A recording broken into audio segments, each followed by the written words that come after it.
श्री सरस्वत्यो नमः।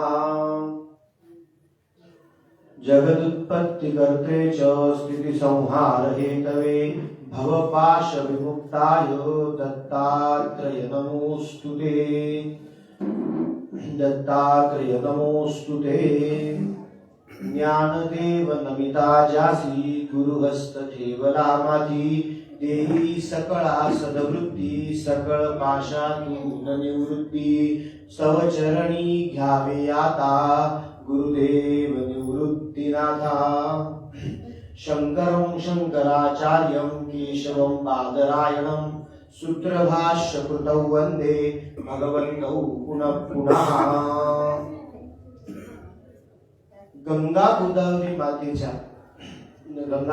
मातेचा जन्मोत्सव दशहरा उत्सव या उत्सवाच्या अंतर्गत आज हे द्वितीय वाघ पुष्प इथे मातेच्या चरणी अर्पण करण्याची संधी गंगा गोदावरी मंदिराच्या माध्यमातून इथे मला मिळालेली आहे। याबद्दल मी पहिले संस्थेचे खूप आभार मानतो आणि गंगा गोदावरी मातेच्या एका स्तुतिस्तवनापासून आपण या वाघ सेवेची सुरुवात करूया।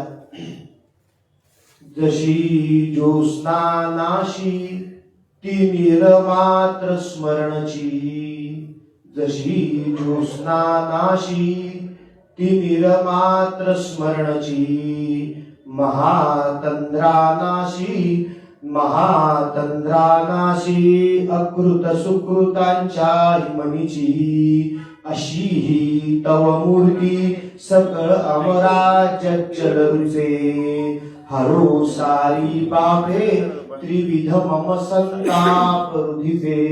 गंगा गोदावरी माता की जय।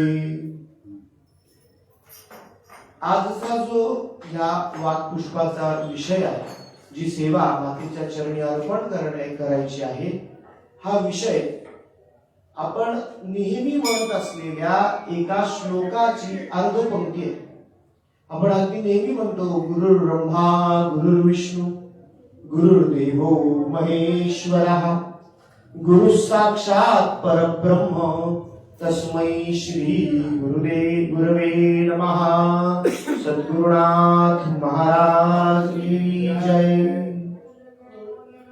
हा श्लोक असं काही विद्वान जन सांगतात, विद्वानांचा अनुभव किंवा या जगराहतीचा एक अनुभव आहे की अतिपरिचयात अवज्ञा। हा नेहमीचा झाल्यामुळे असं वाटतं की हा श्लोक म्हणजे गर्भितार्थाच्या दृष्टीने फार तत्वज्ञानाचा नसावा। नेहमीचा झाल्यामुळे असं वाटतं की हा श्लोक सगळ्यांना येतो म्हणजे काही फार विशेष तत्वज्ञानाने सांगण्याचा नसावा। आज या श्लोकाची फक्त अर्धपंक्ती सांगण्याचा, ती पूर्ण होणार नाहीच आहे याची मला अगदी 100% या ठिकाणी शाश्वती आहे की त्याच्यातली एक शब्दही मी पूर्णपणे सांगू शकणार नाहीये। पण एक प्रयत्न म्हणून मी यातली अर्धी पंक्ती माझ्या परीने मांडण्याचा या ठिकाणी प्रयत्न करतोय। ती अर्धी पंक्ती कुठली आहे तर ती द्वितीय वाक्य आहे, गुरु साक्षात परब्रह्म। गुरु साक्षात परब्रह्म या अर्धपंक्तीमध्ये 4 शब्द आहेत। किती शब्द आहेत? 4। पहिला आहे गुरु, दुसरा आहे साक्षात, तिसरा आहे परम आणि चौथा आहे ब्रह्म। किती शब्द आहेत? 4। सामान्य मानाने 3 आहे, पण विभक्ती केली तर किती शब्द आहेत? 4। गुरु, साक्षात, परम आणि ब्रह्म हे 4 शब्द आपल्याला बघायचे। किती शब्द बघायचे? 4। सांगण्याचा प्रयत्न करणार आहे कारण हे परब्रह्म जिथे नाव आलंय ते तत्व काही कालच आपण कौस्तुभ शास्त्रींचं या ठिकाणी पहिलं पुष्प ऐकलं। ते अनाख्य आहे, त्याची व्याख्या होणार नाही, त्याला आखता येणार नाही, शब्द तिथपर्यंत पोहोचतच नाहीत। पण तरीही या 4 शब्दांचा एक विचार आपण करण्याचा प्रयत्न करू। मग या 4 शब्दांमधला पहिला शब्द आहे गुरु। पहिला शब्द काय आहे? गुरु। ज्ञानीजन असं सांगतात की गुरु या शब्दाची व्याख्या कशी होते बरं तर अगदी सुलभ व्याख्या एका विद्वानांनी केलेली, इतकी सुलभ आहे की जो लघु नाही तो कोण आहे? गुरु. जो लघु नाही तो गुरु. आणि त्या पुढे जाऊन ते म्हणतात की गुरु इथपर्यंत सीमित नाही, जो लघुला गुरु करू शकतो तो खरा गुरु. जो लघुला गुरु करू शकतो तो कोण आहे? खरा गुरु. गुकार, गुकार म्हणजे काय आहे? तर गुकार हा अंधकाराचं प्रतीक आहे. कशाचं प्रतीक आहे? अंधाराचं. आणि रुकार हा त्याला कापण्याचं प्रतीक. जो अंधार कापतो त्याला काय म्हणतात? गुरु. जो अंधाराचा दाह करतो त्याला काय म्हणतात? गुरु. अंधार कशाचा आहे? तर अज्ञानाचा अंधार आहे. अज्ञान तिमिर. अज्ञान काय आहे? अंधाराचं स्वरूप आहे. आणि ज्ञान ज्योती आहे, ज्ञान प्रकाश आहे. ज्ञान कसा आहे? प्रकाश. अज्ञान तिमिर आहे आणि ज्ञान प्रकाश आहे. सूर्याकडून आपल्याला काय मिळतो? प्रकाश मिळतो. काय मिळतो? प्रकाश. आणि या प्रकाशाच्या मुळे आपल्याला ज्ञान प्राप्त होत आहे. प्रकाश नाही म्हटल्यावर ज्ञान प्राप्त होत नाही. आपल्याला सापडत नाही. आपण तासपडत राहतो, मार्ग दिसत नाही. आणि प्रकाशातही कधी कधी तो दिसत नाही, कारण ज्ञान प्रकाश हा अजून भिन्न आहे. नुसता प्रकाश आहे आणि चार रस्ते आहेत, याच्यातला एक रस्ता बघायचा आहे, शक्य होत नाही. जास्ती समस्या वाढल्या की त्याचा मार्ग नुसत्या सूर्याच्या प्रकाशाने सापडत नाही. एकच रस्ता आहे, तो सापडत नाही अंधारात. म्हणून उजेड पडला की तो एक रस्ता दिसायला लागतो, माणूस तिथून चालायला लागतो. पण हे जे जग आहे, जे मायेने निर्मित आहे, इथे एक रस्ता नाही आहे, बहुमार्गी आहे, बहुप्रसव आहे. इथे खूप रस्ते आहेत. समस्या इतकी जास्त जटिल आहे, मोठी आहे. म्हणून ती नुसती सूर्यप्रकाशाने सुटेलच असं सांगता येत नाही. म्हणून कुठला प्रकाश लागतो? ज्ञान प्रकाश लागतो, ज्योतिर्मय. जग कसं पाहिजे? काय पाहिजे आपल्याला? ज्योती पाहिजे, ज्ञान ज्योती. एखादी गोष्ट आपण सूर्यप्रकाशात बघतोय म्हणून तिचं ज्ञान होईल असं सांगता येत नाही. येतं का असं सांगता? नाही. मग आपण हसता हसता एखाद्या मुलाला म्हणतो तुझ्या डोक्यात प्रकाश पडतो. हसता हसता म्हणतो आपण, अगदी तुझ्या डोक्यात प्रकाश पडत नाही. तुला 4 वेळेस दाखवला, अरे हा अननसाचा अय, तुला काढताच येत नाही. मग त्याला दिसत नाही का? तो त्याला तो दिसतो, मग त्याला तो काढता का येत नाही? सूर्यप्रकाश नसता, अंधारच असता तर त्याला तो असाही दिसणार नव्हताच. पण त्याला तो आकार दिसलाय, पण त्याला तो ज्ञान झालेलं नाही. तो त्याच्यापर्यंत पोहोचलेलाच नाही. नुसता तो आकार त्याला दिसला, पण त्याचं ज्ञान झालेलं नाही. ज्ञान कशाने होतं? ज्योतीने. ना, भविष्याचं ज्ञान देणारं शास्त्र त्याला आपण ज्योतिष शास्त्र असं म्हणतो. ज्ञान कशाने होतं? ज्योतिर्मय. ज्ञान हे ज्योतिर्मय आहे. मग सूर्य आपल्याला प्रकाश देतो. सूर्य नारायण, नारायणाचं स्वरूप सूर्य ना, तो आपल्याला प्रकाश देतो. सूर्य नारायण आपल्याला प्रकाश देतात. पण प्रकाशाबरोबर सूर्याबरोबर ताप येतो. तुम्ही 12 वाजता उन्हात उभे राहा, प्रकाश मिळेल, पण बरोबर चटका सुद्धा लागणार आहे. तुम्ही 12 वाजता उन्हात उभे राहिले तर प्रकाश मिळतो खरा, पण बरोबर चटका सुद्धा लागणार आहे. सूर्याकडे काय आहे? ज्योती आहे, प्रकाश आहे, पण त्या प्रकाशाबरोबर काय आहे? ताप आहे. सूर्याकडे काय आहे? ताप. पण ज्ञानेश्वर माऊली म्हणतात गुरु हा शब्द असा आहे, इतका विलक्षण आहे, जो सूर्य नारायणाच्या सुद्धा पुढे जाऊन आपल्याला विलक्षण तेजाची प्राप्ती देऊ शकतो. का बरं? तुम्ही सूर्यनारायणाच्या छायेत जास्त वेळ उभं राहू शकत नाही. निरंतर ती छाया, तुम्ही निरंतर सूर्यनारायणाचा प्रकाश, त्याची किरणं तुम्ही अंगावर घेऊ शकत नाही. कारण ती दाह उत्पन्न करतात, त्याचा चटका बसतो आणि तिथून छायेत जावंसं वाटायला लागतं. तिथून कुठे जावंसं वाटायला लागतं? छायेमध्ये जावंसं वाटायला. पण गुरु हे असे आहेत की ज्यांचा प्रकाश कसा आहे, तर ज्ञानेश्वर माऊली म्हणतात मार्तंड जे तापहीन. गुरु कसे? मार्तंड आहे, सूर्य आहे, पण कसे? तापहीन, ज्यांचा चटका बसत नाही. सूर्या एवढा प्रकाश देण्याचं सामर्थ्य आहे, मार्तंड आहेत खरे, पण कसे? जे तापहीन, त्यांच्याकडे ताप नाही. त्यांची छाया निरंतर, त्यांचा सहवास तुम्ही निरंतर घेऊ शकतात, त्यांच्याबरोबर तुम्ही निरंतर राहू शकतात, त्यांच्यापासून दूर जावं असं कुठलंही कारण तिथे सापडत नाही. म्हणजे गुरु हे काय, तर आपल्या अज्ञानाचं हरण करून ज्ञानाचा मार्ग दाखवतात, ते म्हणजे कोण आहे, गुरु. गुरु या शब्दाबद्दल नानाविध निरूपण उपलब्ध आहेत. गुरुचरित्राचा आपण सप्ताह केला, गुरुंचं वर्णन सुद्धा आपण केलं, ते संपतच नाही, ते अनाख्य आहे. हा पहिला शब्द आपण थोडासा समजून घेतलाय की ज्याचं नाव आहे गुरु. या ओळीमध्ये मुख्य समजून घेण्याचा शब्द जर कुठला असेल की जो इतर ठिकाणी लवकर समजावून घ्यायला आपल्याला मिळत नाही, कारण हा शब्द तर समजवण्यासारखा नाहीच. गुरु शब्द हा कितीही समजवला तरी पूर्ततेकडे काही जाणारा नाही, तो अनाख्यच आहे. पण दुसरा जो शब्द यामध्ये येतोय तो शब्द आहे साक्षात. कुठला शब्द आहे, साक्षात. गुरु साक्षात परब्रह्म. दुसरा शब्द कोणता आहे, साक्षात. अक्ष, आपण आंबा म्हणतो की नाही, एखाद्या व्यक्तीचं नाव असतं सांभ, तर सांभ नसतं, ते सांब असतं. काय असतं, सांब ब, आंब. आणि आंबेच्या सहित जो आहे तो कोण आहे, सांब. सांब, आंबेच्या सहित जो आहे तो सांब. अक्ष, आणि अक्षाच्या मर्यादेत आहे त्याला म्हणतात साक्ष. अक्ष हा शब्द आपण घेतला आणि ह्या अक्षाच्या मर्यादेत जे आहे त्याला म्हणतात साक्ष. समजायला थोडं कठीण आहे, पण आपण समजण्याचा किंवा मी समजावून सांगण्याचा माझ्या परीने प्रयत्न करतो. साक्ष हा शब्द फार महत्वाचा आहे, हे मात्र मनामध्ये धरून चाला. आणि मग मी काय सांगतोय ते तुम्ही ऐका.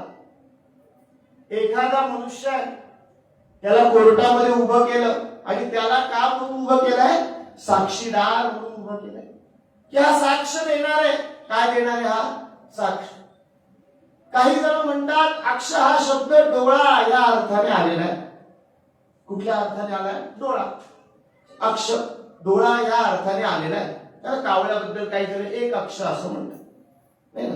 डोळा या अर्थाने हा शब्द आहे, पण असं वाटत नाही का. दृष्टांत म्हणून सांगतो, एखादा माणूस डोळस आहे, बघू शकतो, त्याने एखादा गुन्हा घडताना बघितला आणि त्याला उभं केलं, मान्य आहे त्यांनी बघितलं, डोळ्याचा वापर केला. मग अंधारा माणूस साक्षीदार नसतो का. एखादी केस अशी असेल ना की जिथे अंधारा सुद्धा साक्षीदार होतो, है ना. एक केस अशी झाली की साक्षीदारांमध्ये सगळे अंध आहेत. 2 जणांनी गुन्हा पाहिलेला आणि दोघेही कसे अंध आहे. अंध एक जोडपं रस्त्याने चाललेलं होतं आणि गुन्हा झाला, पण तिथे तेच होते. त्यांनी पोलिसांना सांगितलं आम्ही होतो तिथे, तर बघितलं असं त्यांना म्हणता येणार नाही, कारण त्यांचा अक्ष म्हणजे मर्यादा तिथपर्यंत नाही. पृथ्वी सूर्याभोवती फिरते, तो जो गोल आहे तो तिचा अक्ष आहे, तिची मर्यादा आहे, ती तेवढ्या त्याच्यात फिरते म्हणून दिवस रात्र होतात. पण म्हणून दुसऱ्या मर्यादा कमी आहेत का, नाही. पोलिसांनी त्यांना कोर्टात हजर केलं, कोर्टाने विचारलं तुम्ही म्हणताय की तुम्ही गुन्हेगार ओळखू शकाल, कसा सांगा.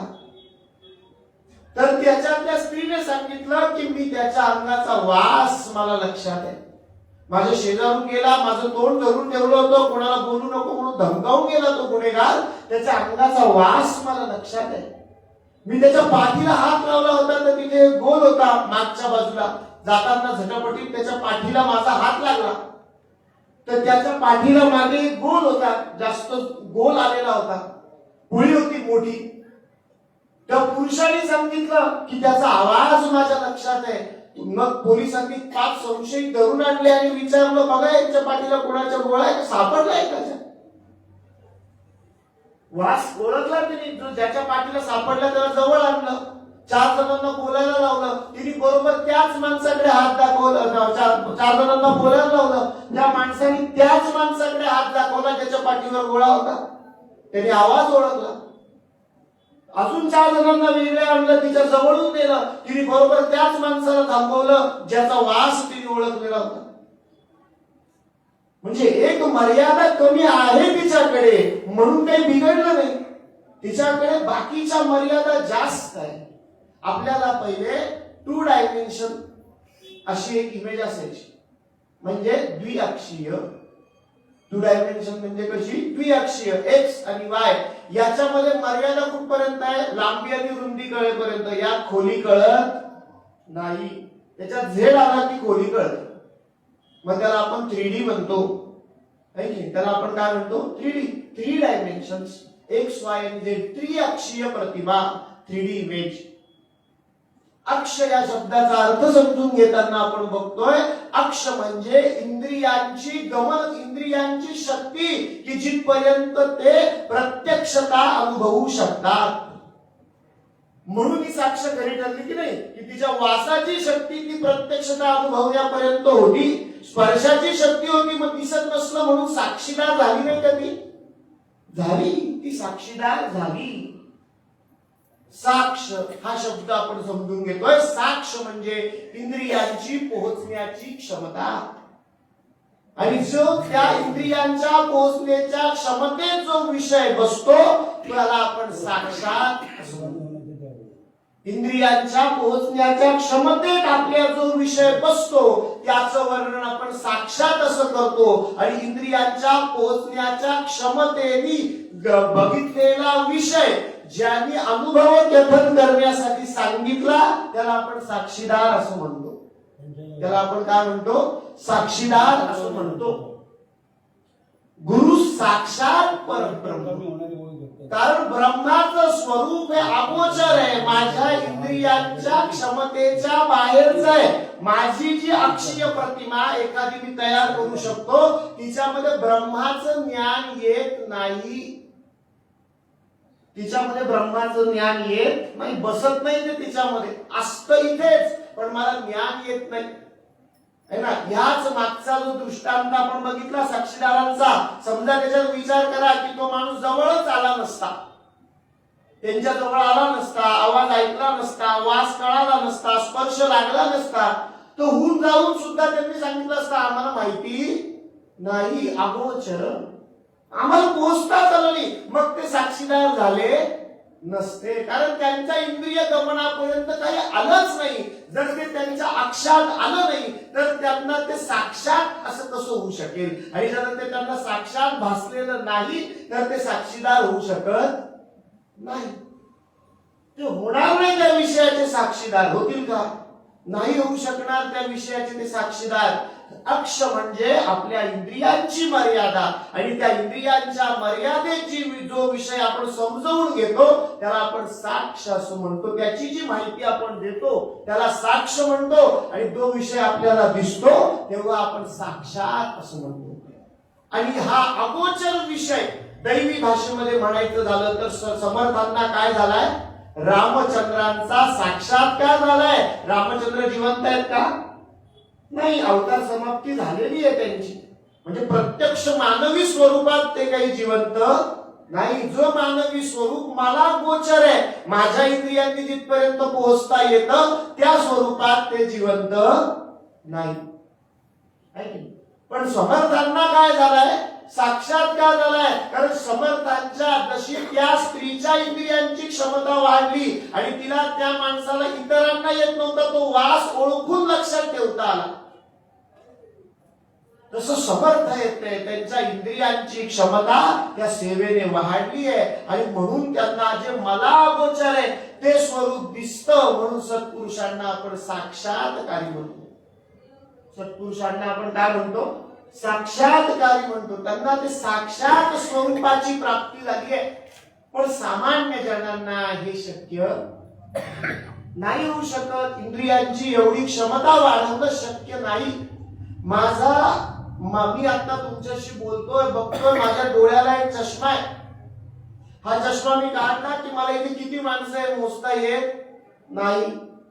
हा लावल्यावरच मला कळतं की इथे किती जण बसलेले आहेत.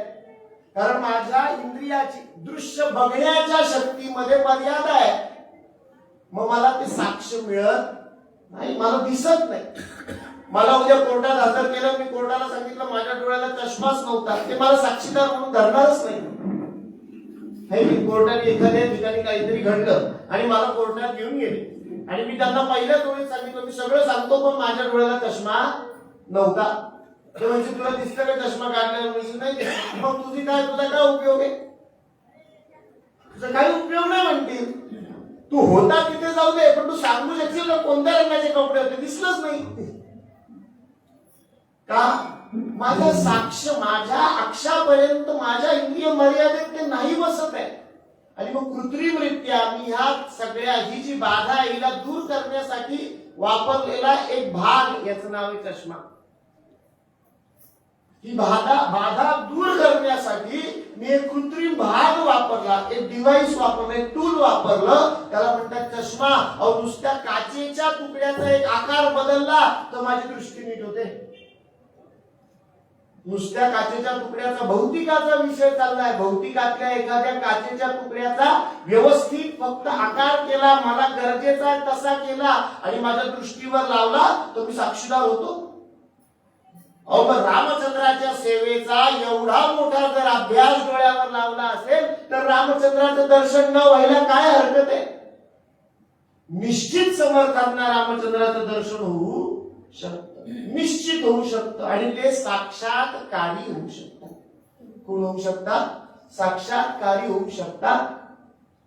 तसं आता हे सगळ्यांना शक्य आहे का? या सेवेमध्ये स्वतःहून जाणं, या मार्गात स्वतःहून रत राहणं, या मार्गावरती आपण टिकून राहणं हे सगळ्यांना शक्य नाही. बरं कुठे शोधायचंय? मला माणसं बघायची आहेत, ती समोर बघायची आहेत. किती माणसं आहेत मोजायची आहेत समजा, तर समोर बघून मोजायचे. पण समर्थच या विषयाचा या अभ्यासानंतर जेव्हा त्यांना रामचंद्रांचा साक्षात्कार झाला तेव्हा या अभ्यासानंतर समर्थ हा विषय अतिशय सुस्पष्टपणे मांडतात. आणि समर्थ काय सांगताय? म्हणे दास सायास त्याचे करावे, म्हणे दास सायास त्याचे करावे, जनी जाणता पाय त्याचे धरावे, गुरु अंजने वीन ते आकळेना, जुने ठेवणे मीपणे ते कळेना, जुने ठेवणे मीपणे ते कळेना. समर्थ म्हणतात आपण काय करायला पाहिजे? मग जर डोळ्यांना दिसत नाही, डोळ्यांच्या डॉक्टरकडे जायला पाहिजे. कानांना ऐकू येत नाही, कानांच्या डॉक्टरकडे जायला पाहिजे. भौतिकातले त्याचे जे उपाय आहे ते करून ती क्षमता परत पूर्ववत केली पाहिजे. शरीर पुरुष आहे, बलवान नाही, वस्तादाकडे जायला पाहिजे, तालमीत जायला पाहिजे, बलवान करायला पाहिजे, क्षमता वृद्धिंगत करायला पाहिजे. पण हे सगळं भौतिकाशी निगडित आहे. तुम्हाला सत्यापर्यंत जायचंय का? तुम्हाला परमानंद प्राप्त करायचा आहे का? तुम्हाला काय करायचंय त्याच्याकडे जायला पाहिजे की नाही? मग जर हे करायचं असेल तर कोणाकडे जायला पाहिजे? तर साक्षात्कारी सद्गुरूंचे पाय धरले पाहिजे. काय केले पाहिजे? साक्षात्कारी. आपण साक्षा हा शब्द समजून घेतलाय म्हणून तुम्हाला सांगतो की तुम्हाला साक्षात्कारी म्हणजे लक्षात येईल की ज्यांच्या इंद्रिय गमनामध्ये आपल्याला अगोचर असलेला विषय गोचर होऊ शकतो त्यांना आपण काय म्हणतो? साक्षात्कारी म्हणतो. माझ्या डोळ्यांनी जे दिसत नाही, मला जे कोणी दाखवू शकतात ते डॉक्टर माझ्या डोळ्यांचा उपाय करतात. मला दिसत नाहीये, त्यांचा अभ्यास आहे कसं दिसेल, मग त्यांनी नंबर काढून दिला, चष्मा बनवून दिला, डोळ्याला लावून दिला आणि मला दिसायला लागलं. पण माझ्या इंद्रियाची शक्ती वाढवायची त्यांच्याकडे अभ्यास आहे. तसा साक्षात्कारी सद्गुरूंकडे काय आहे? अगोचर जो मला विषय आहे त्याला त्याचं गोचर भ्रमण शक्य होण्याचा अभ्यास आहे. मग काय करावं लागेल? त्यांचे पाय धरावे लागतील, त्यांच्या पायावर पूर्ण लीन होऊन मस्तक ठेवावं लागेल. म्हणे दास सायास त्याचे करावे, अशा सद्गुरूंचे सारखे पाय धरावे लागतील. जनी जाणता पाय त्यांचे धरावे, असे जगामध्ये जाणती माणसं आहे. जाणता याचा शब्दार्थ काय आहे? ज्यांना माहिती आहे कशाची? सत्याची, सत्य तत्वाची, या गोचर विषयांच्या बाहेरची ज्यांना माहिती आहे, जी इथे कोणाकडेही नाही. विज्ञानाला आपण भौतिक शास्त्र म्हणतो, त्याला भौतिकाचे विषय माहिती आहे. अभौतिक जे आहे त्याचे विषय माहिती नाही. ज्याला माहिती आहे त्याच्याकडे जावं लागेल. मी मला शिकायचं इंग्लिश आणि जाऊन बसतो गणिताच्या सरांकडे, काय उपयोग? ते हुशार नाही असं नाही, पण त्यांना त्याच्यातली माहितीच नाहीये. ते गणितात हुशार असतील, एखादा सायंटिस्ट आहे हुशार असेलच, पण तो भौतिकात हुशार आहे. तुम्हाला शिकायचं इंग्लिश, जाऊन बसलो आपण गणिताच्या सरांकडे, मग त्यांना इंग्लिशच शिकवा, कसे शिकवतील? ते हुशार नाहीये असं नाही, पण त्यांना त्याची माहिती नाही. ज्यांना याची माहिती आहे, जे आपल्याला प्राप्त करायचं आहे त्याची ज्यांना माहिती आहे, त्याची ज्यांच्याकडे साक्ष आहे, ज्यांच्या इंद्रियाची मर्यादा तिथपर्यंत जाते, त्यांचे पाय धरावे लागतील. त्यांचे काय करावे लागतील? पाय धरावे लागतील, किंवा ते धरता येतात. महत्वाचा मुद्दा हा आहे की जे अगोचर भ्रमण आपल्याला करता येत नाही, ते केलेल्यांचे पाय मात्र धरता येतात आणि त्यांना गुरु स्थानी ठेवता येतं. म्हणून ही उपमा इथे वापरली आहे साक्षात. कुठली उपमा वापरली आहे? साक्षात. माझ्या अक्षात आहे, माझ्या स्पर्शापर्यंत येऊन थांबलाय परब्रह्माचं स्वरूप, म्हणून म्हणलंय साक्षात. समर्थ रामदास स्वामींच्या शिष्यांना त्यांच्या पायावर डोकं ठेवता आलं, ते नाही गेले रामचंद्र दर्शनापर्यंत, पण समर्थांनी आणलेलं रामचंद्र दर्शन तसं मनात साठवता आलं. म्हणून म्हटलंय साक्षात. काय म्हटलंय? साक्षात. म्हणून दुसरा शब्द वापरलाय साक्षात. पुढे जाऊन समर्थ याच विषयात सांगतायत, बरं तुम्हाला आता इच्छा होत नाही, या मार्गावर रत राहण्याची इच्छा होत नाही, म्हणून सुद्धा गुरूंचे चरण धरले पाहिजे. कारण अगोचर गोष्ट योग्य वाटत नाही. दोन शब्द आहेत. कुठले शब्द आहेत? दोन. एक आहे अदृश्य. अदृश्य म्हणजे नाहीशी झालेली गोष्ट नाही. हा माईक आहे, दिसतोय की तुम्हाला? आता दिसतो का? हा अदृश्य आहे, नाहीसा झालेला. मला दिसत नाही एवढाच फक्त अर्थ आहे. हा नाहीसा झालाय का? माझा आवाज मोठ्याने येतोय याचा अर्थ तुम्ही सुद्धा सांगाल की ते माईक आहे, पण दिसतोय का? नाही. कोणीतरी मला हवा देतंय, कोणीतरी मला पाणी देतंय, कोणीतरी बी विटॅमिन कमी पडलं तर शेवग्याच्या शेंगेत ठेवतंय. B12 आमचं झालं कमी तर शेवग्याच्या शेंगेत कोणीतरी ते ठेवतंय.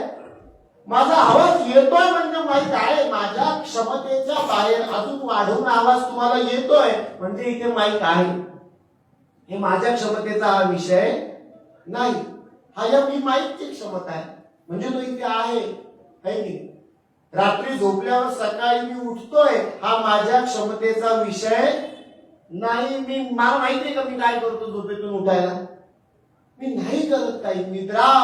निद्रेच या देवी सर्व भूतेषु निद्रा रूपेण संस्थिता. मी प्रत्येक याच्यामध्ये आवर्जून सांगतो निद्रा रूपेण संस्थिता.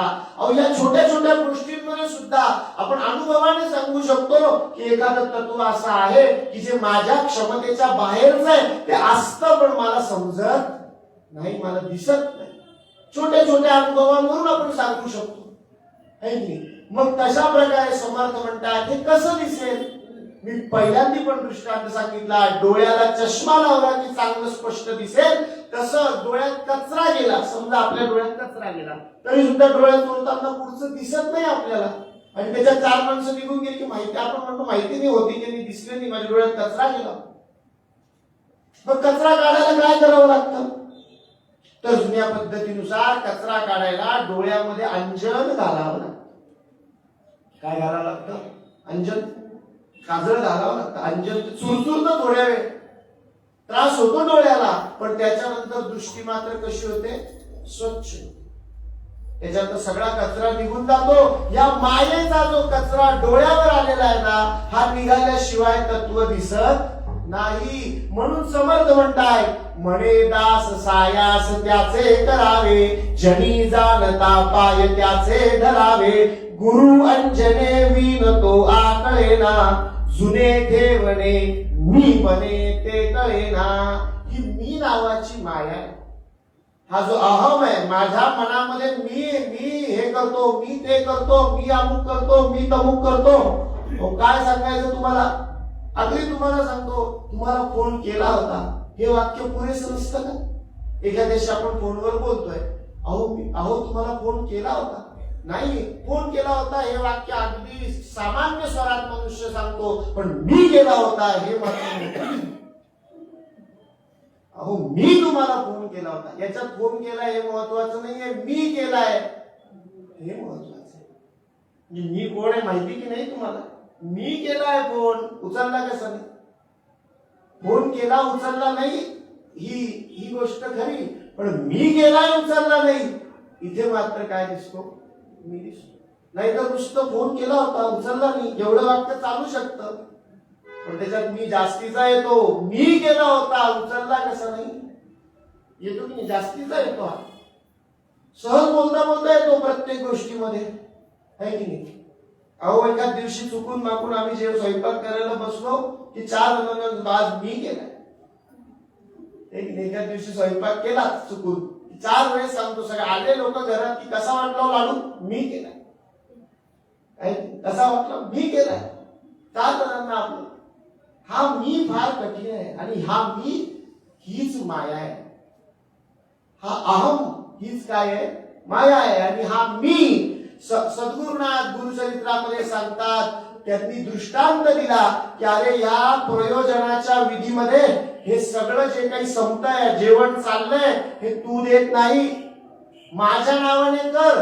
तिथला प्राणी पक्षी मांजर कुत्रा आजूबाजूचे लोक बाहेरचे लोक पै पाहुणं गरसोळी सहित सगळे जेवून जातील तरी सुद्धा कमी पडणार नाही. नाही तर घरात तुम्ही कोणालाही बोलवा, किती मास्टर कॅटरर्स बोलवा लग्नामध्ये, थोडसा अंदाज इकडे तिकडे झाला की मग त्यांनी तर डिग्री घेतली आहे त्याच्यातली, पण ते भगवंताच्या नावाने नाही. तो कॅटरर्स म्हणतो हा सगळा प्रसारा कोणी मांडलाय? मी मांडलाय. म्हणून मग तो जबाबदारी घेतो आणि तो सगळं करून घ्यायला समर्थ नाही. म्हणून कधी अडचण होते. निलांबिका मातेचं प्रयोजन ठेवलं, भुवनेश्वरी मातेचं प्रयोजन ठेवलं, म्हाळसादेवी मातेचं प्रयोजन ठेवलं, गंगा गोदावरी मातेचं आता प्रयोजन आहे. अहो त्यांच्या नावाने ठेवलं ना की यादी काढावी लागत नाही, लिस्ट द्यावी लागत नाही, किती जण येणार आहे फार अंदाज लावावा लागत नाही. सगळे येतात, सगळे देवतात. भूपतये नमः, भुवनपतये नमः, भूतानांच पतये नमः. अहो हा जमिनीचा स्वामी, भुवनांचा स्वामी आणि या दोघांच्या मध्ये अस्तित्वात यात असलेले सगळे जल, सगळे जीव यांचा स्वामी आहे. त्याची 3 शीता आपण काढून ठेवतो घरी, पण तो त्याच्यातही तुष्ट होतो आणि तो अन्नपूर्णेला सांगतो यांना आशीर्वाद दे, यांचे विचार पवित्र कर, यांचा सद्भाव जागृत कर. म्हणून त्या आभूषण आहे. तो अन्नपूर्णेचा पती आहे. तो सांगतो या रसामधून उत्तम रस तयार कर आणि याच्याने यांचं मन बनव. शरीर तर मध्यम रसाने बनणारच आहे. तुम्ही आभूषण न घालता खाल्लं तरी ते पोचणारच आहे, त्याच्याने तब्येत वाढणार आहे. आभूषण न घालता पनीर खाल्लं माणूस जाडा होणारच आहे. शरीर मध्यम रसाने बनतं. कशाने बनतं? मध्यम रसाने. मन बनतं प्रथम रसाने आणि तो प्रथम रस अन्नपूर्णेच्या कृपेशिवाय बनत नाही. तो सांगतो की काय करायला पाहिजे? यांचं मन बनव, यांचं चित्त स्थिर कर, यांना ह्या विषयाची, अगोचर विषयात गोचर होण्याची वृत्ती प्रदान कर आणि मग या मार्गावर यांना पुढे नेण्यासाठी या अन्नमय शरीराला अशी बुद्धी दे. नाही तर माझ्या शरीरातून बुद्धी ही तयार होण्याचं कारणच नाही. माझ्या म्हणजे कुठल्याही मनुष्याच्या, कारण तो मायेने ग्रथित आहे. अन्नपूर्णा कृपा करत नाही तोपर्यंत ती माया शमन होत नाही. ती माया शमन होतच नाही. आणि म्हणून समर्थ अगदी सुंदर शब्द योजून सांगतात की का अन्नपूर्णेची कृपा पाहिजे? अरे बाहेर बघायचंच नाहीये. बघायचं कुठे आहे? आत बघायचं आहे. बघायचं कुठे आहे तुम्हाला? आत बघायचं आहे. हा ब्रह्म कुठे आहे? तुम्हाला साक्षात्कार होत नाही म्हणजे खूप लांब आहे का? खूप दूर आहे का? खूप कोसलवर आहे का? बरोबर आहे. मला आता समजा इथून बसल्या बसल्या कुठे गावाला कोणी घरचं गेलेलं आहे तर त्यांचा साक्षात्कार होत नाहीये, कारण ते माझ्या इंद्रिय गमनाच्या बाहेर आहे. फोन केला तर येतीलही. व्हिडिओ कॉलवर हल्ली बघू शकतो आपण, स्पर्श राहील, एका इंद्रियाचा साक्षात्कार राहून जाईल, पण किमान आवाज, डोळे यांचा तरी साक्षात्कार काही प्रमाणात होऊ शकतो. पण मग तुम्हाला बघायचं कुठे आहे, किती लांब बघायचं आहे? तर समर्थ सांगतात, अरे हे तुझ्याकडेच आहे. कुणाकडे आहे? तुझ्याकडे. कधीपासून आहे? मग शिष्याने विचारलं पटकन, माझ्याकडे कधीपासून आहे? मला म्हटले तुम्ही तुझ्याकडे 100 रुपये. मी विचारलं कधीपासून आहे, कधी दिले मला? माझ्याकडे ते मला माहिती नाही, कधी दिले तुम्ही? समर्थ म्हणतात, अरे तुझ्याकडेच आहे. शिष्याने विचारलं कधीपासून आहे? समर्थ सांगतात, अरे जुने ठेवणे आहे, खूप जुनं आहे. किती जुनं आहे? जे निर्माणच झालेलं नाही इतकं जुनं आहे. ही वास्तू आहे, समजा 200 वर्षापूर्वीची आहे, म्हणजे निर्माण झाल्याची तिथी लक्षात ठेवली, पुढे आपण वर्ष मोजली आणि सांगितली जुनी आहे. एखादी 400 असेल तर सांगितली खूप जुनी आहे. एखादी 500 असेल तर सांगितली अति प्राचीन आहे. एखादी 10,000 असेल तर सांगितली अर्वाचीनच आहे. तुझ्याकडचं असलेलं ह्या मार्गाचं ठेव, ही तुझ्याकडे असलेली ठेव किती जुनी आहे? शाश्वतम पुराणो. किती जुनी आहे? नित्य शाश्वत आहे, तेव्हापासून तुझ्याकडे आहेच. आणि पुराणो खूप जुनी आहे, म्हणजे ती निर्माणच झालेली. कधी निर्माण झाली सांगताच नाही, कारण ती निर्मितच नाहीये, इतकी जुनी आहे. ही तुझ्याचकडे असलेली ठेव इतकी जुनी आहे की ती निर्मितच नाहीये. काय तारीख सांगणार किती वर्षापूर्वीची आहे? खूप जुनं आहे. मग तो शिष्य म्हणतो, एवढ्या दिवसापासून माझ्याकडे? अहो माझ्या घरात एखादी छोटी मोठी गोष्ट असेल, एकदा तर दिसेल की नाही?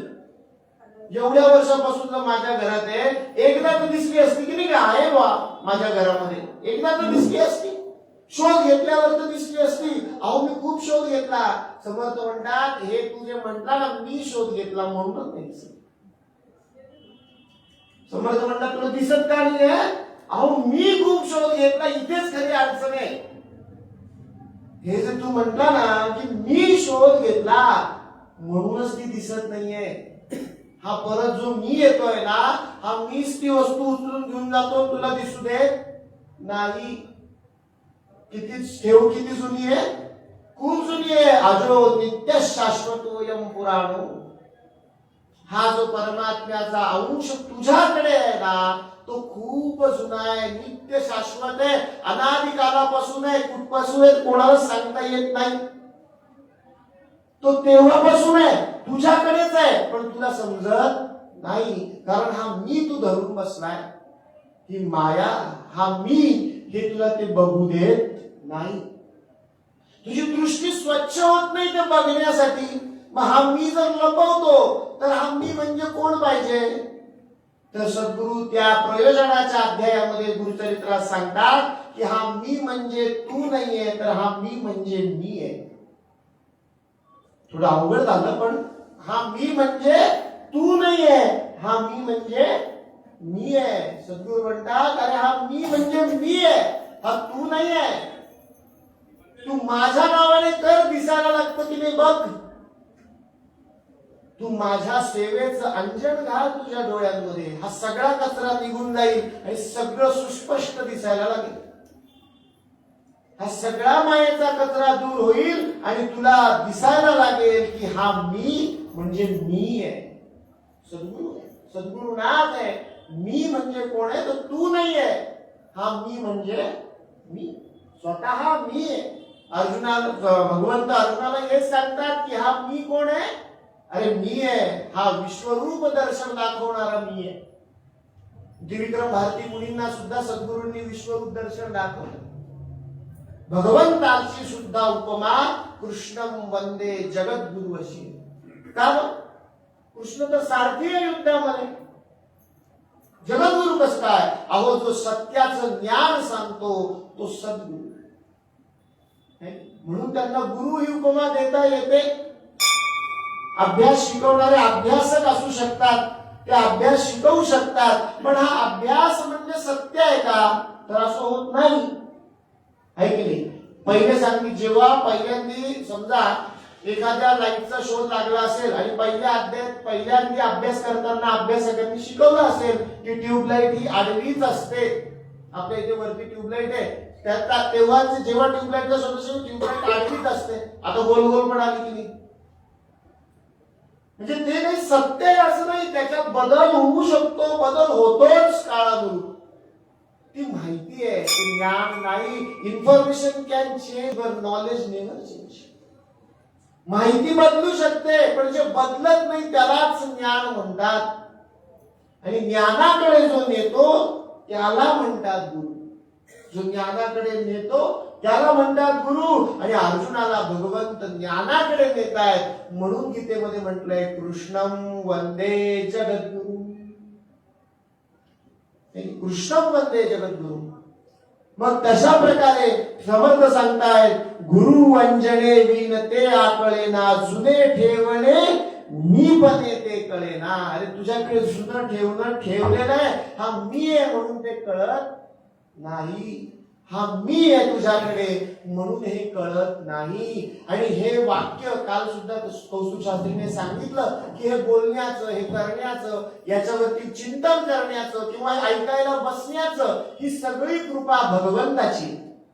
कारण ही मायेमधून ही इच्छा व्हावी. गोचराचे इथे प्रश्न आपल्याला कमी आहेत का? गोचर अडचणी, भौतिकाच्या अडचणी प्रत्येकाला आहे. जन्म झाला म्हणजे त्याच्यातून मुक्तता नाही.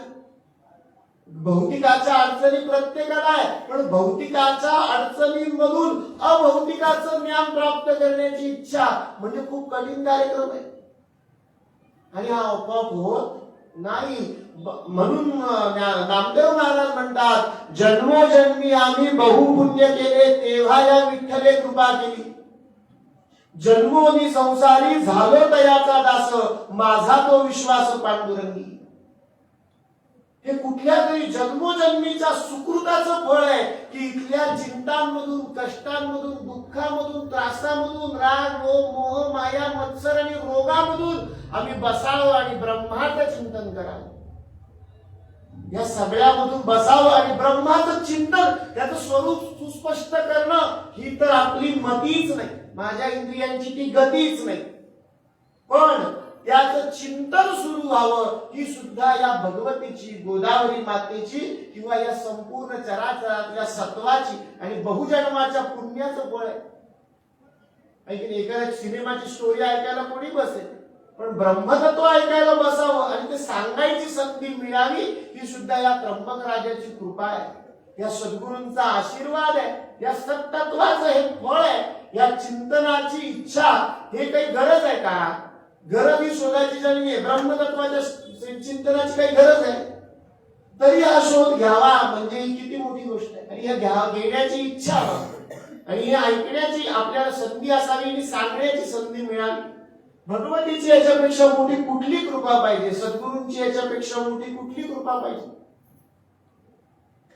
जन्मोजन्मी आम्ही बहुपुण्य केले, तेव्हा या विठ्ठले कृपा केली. जन्मोनी संसारी झालो तयाचा दास, माझा हा विश्वास पांडुरंगी.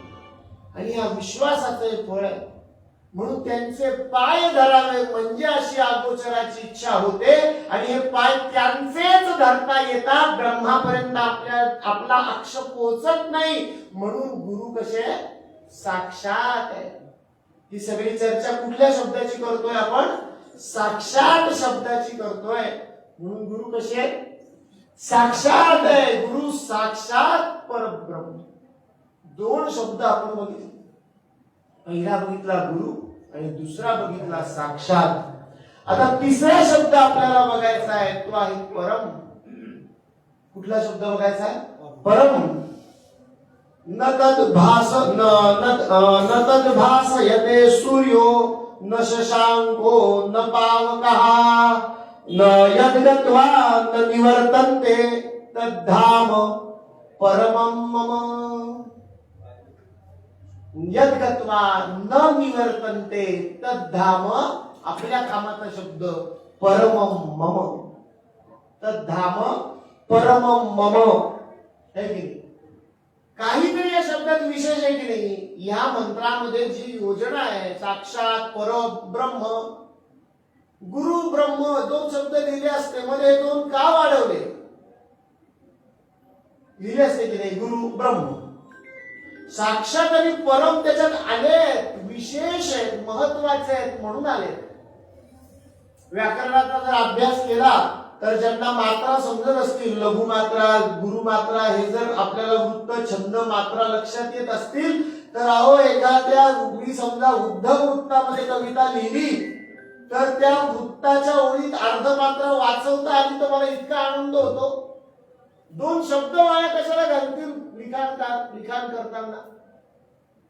भारतीय तत्वज्ञानाची ही सगळी ग्रंथ एवढे चिरकाल टिकण्याचं कारण हेच आहे की यांच्यात सूत्रबद्धता प्रचंड आहे. कुठेही अनासाय शब्दांची योजना केलेली नाही. फापट पसारा सूत्रात दिलेला नसतो. तो म्हणून सूत्राचं निरूपण करता येईल. सूत्रामध्ये फापट पसारा नाहीच. एक एक शब्द, आपला वेळ कमी आहे म्हणून आपण शब्दावर बोलतोय, अहो आपण अक्षरावर बोलू शकतो. कारण भगवंत सांगतात, भगवंत काय सांगतात? अक्षरम ब्रह्म. ब्रह्म कसं आहे? अक्षर आहे, ज्याचा अक्षर होत नाही. ब्रह्म कसं आहे? अक्षर आहे. आपण शब्दावर बोलतोय कारण माझी मती तिथपर्यंतच आहे. पण एखादा तत्वज्ञ अक्षरावर सुद्धा बोलू शकतो की या मंत्रातल्या अक्षरांमध्ये सुद्धा सूत्र असेल. सद्गुरूंची कृपा झाली तर आपण तिथपर्यंतही समजून घेऊ शकतो. अक्षर तिथपर्यंत जाऊ शकतो, अजून जात नाहीये. पण आपण शब्दावर बोलतोय. आपण कशावर बोलतोय? शब्दावर. अक्षरम ब्रह्म. भगवंत सांगतात की 8व्या अध्यायाच्या पहिल्या श्लोकात सांगतात, पहिला शब्द अर्जुनाच्या सगळ्या प्रश्नांनंतर सांगतात. अर्जुन विचारतो वेगवेगळे 7 प्रश्न. आता प्रश्नांकडे आपण जाणार नाही, आपल्याला काल मर्यादा आहे, त्याच्यात गेलो तर आपलं सप्ताहच होऊन जाईल. पण अक्षरम ब्रह्म, भगवंत पहिल्या प्रश्नाचं उत्तर देतात किम ब्रह्म. भगवंत म्हणतात अक्षरम ब्रह्म. ब्रह्म कसं आहे? अक्षर आहे, ज्याचा अक्षर होत नाही. क्षर न होणे ही ब्रह्माची मूलभूत गोष्ट आहे. एखाद्या डोंगरावर आपण चढलो, अगदी गिरनार वरती गेलो, उतरतो की नाही खाली? अक्षर होतो. अक्षर नाही आहे तिथे जाऊन आपण दत्त भगवंतासारखा अखंड वास करत नाही. सद्गुरू जिथे अखंड वास करतात त्यांचा अक्षर होत नाही. आपलं अक्षर होणार आहे. मी एक दिवस गेलो, दुसऱ्या दिवशी उतरून आलो, क्षर. गिरनारवरती गेलो, दुसऱ्या दिवशी उतरून आलो, क्षर होतो की नाही? डोंगरानंतर दरी असतेच. असा डोंगरच नाहीये की ज्याला दरी नाहीये, कारण त्याचा कुठेतरी तो थांबणार आहे आणि उतार परत येणार आहे. अक्षर. असा डोंगर पाहिलाय का की ज्याला दरीच नाहीये? तो उंचावर गेला म्हणजे खोली असणार आहे, क्षर होणार आहे. अक्षर असं इथे काही गोचर दृष्टीमध्ये नाही. माझा जिथपर्यंत मर्यादा आहे त्या सगळ्या वस्तू सक्षर आहे, त्यांचा सगळ्यांचा अक्षर होतो. पण ब्रह्माचा होत. ब्रह्माची पहिली, ब्रह्माबद्दल सद्गुरू भगवंत येते, भगवंताची वाणी आहे. भगवान उवाच. भगवंत अगदी महत्वाचं तेवढं अर्जुनाला सांगताय, कारण युद्धाच्या मध्ये गडबड चालली आहे. एवढं सगळं सांगायला वेळच मी सूत्र आहे, जे महत्वाचं आहे ते सांगताय. म्हणजे ब्रह्माबद्दल सगळ्यात महत्वाचं काय आहे? अक्षर. अक्षरम ब्रह्म. किम ब्रह्म. भगवंताने एकच शब्द सांगितला आहे, अक्षरम ब्रह्म. क्षर नाही होत हा विषय आपण कशासाठी समजून घेतोय? परम या शब्दासाठी समजून घेतोय. हा विषय आपण कशासाठी समजतोय? आता 3रा शब्द चालू आहे. नाही तर तुम्ही म्हणाल कथा दुसरीकडे चालली. आता असं नाही चाललेलं. भगवंत आणि अर्जुनाच्या संवादाकडे कथा नाही जात आहे. आपण परम या शब्दासाठी हे समजून घेतोय. ब्रह्म भगवंतांनी सांगितलं परम अक्षरम ब्रह्म. भगवंतांनी पहिल्यांदा परम म्हणजे पहिल्यांदा सांगितलं अक्षरम ब्रह्म. क्षर होत नाही. परमपदाची व्याख्या सांगताना सुद्धा ज्ञानवंत माणसं सांगतात परम म्हणजे सुद्धा अक्षरम. परमानंदम म्हणजे काय? असा आनंद ज्याचा क्षर होत नाही. असा आनंद आहे का? गोचर सृष्टीमध्ये असा आनंद नाही.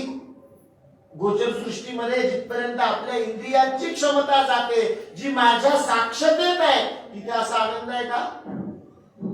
मिळतो का? आम्ही गाडी घेतली, छान गाडी घेतली, अगदी बँकेचं लोन काढलं, बँकेने अगदी आवडीने दिलं, बरं झालं आले, बँकेने दिलं, गाडी घेतली, फार अगदी पेढे वाटले, इकडे वाटा तिकडे वाटा, लांबच्यांना बोलून वाटा, स्टेटसला टाकले गाडीचे फोटो. 5-6 वर्ष झाले गाडी काम करायला लागली, घरात तिच्यावरून कलह व्हायला लागला. घरच्या म्हणायला लागली ही काढून टाका, काय सारखी कधीची ठेवली आहे, माझ्याकडे तर 16 वर्ष झाली, घरचे रोज म्हणतात ती काढून टाका, कधीची ठेवली. घेतली तेव्हा तिने आनंद दिला, पण आता मात्र तिच्यातून दुःख तयार होत आहे, कारण त्या आनंदाला काय आहे? क्षर आहे, कारण तो परमानंद नाही. कारण तो आनंद काय नाहीये? परमानंद नाहीये. तो एका पीक पर्यंत गेला, डोंगर वर पर्यंत गेला, आता तो खाली उतरणार आहे. गाडी घेतल्या घेतल्या आनंद होता, फिरायला गेल्यावर अजून वाढला, तिच्यात लांब चक्कर मारून आल्यावर अजून वाढला, तिच्यात वेगवेगळ्या अनुभवाच्या गोष्टी झाल्या, अजून वाढला. तो एका उच्च पदापर्यंत गेला, तिथून त्याचा परत निरस व्हायला लागला. त्या गाडीबद्दल कुरकुर सुरू झाली, असं आहे तसं आहे, हे ते. त्याला क्षण आहे, तो परमानंद नाहीये.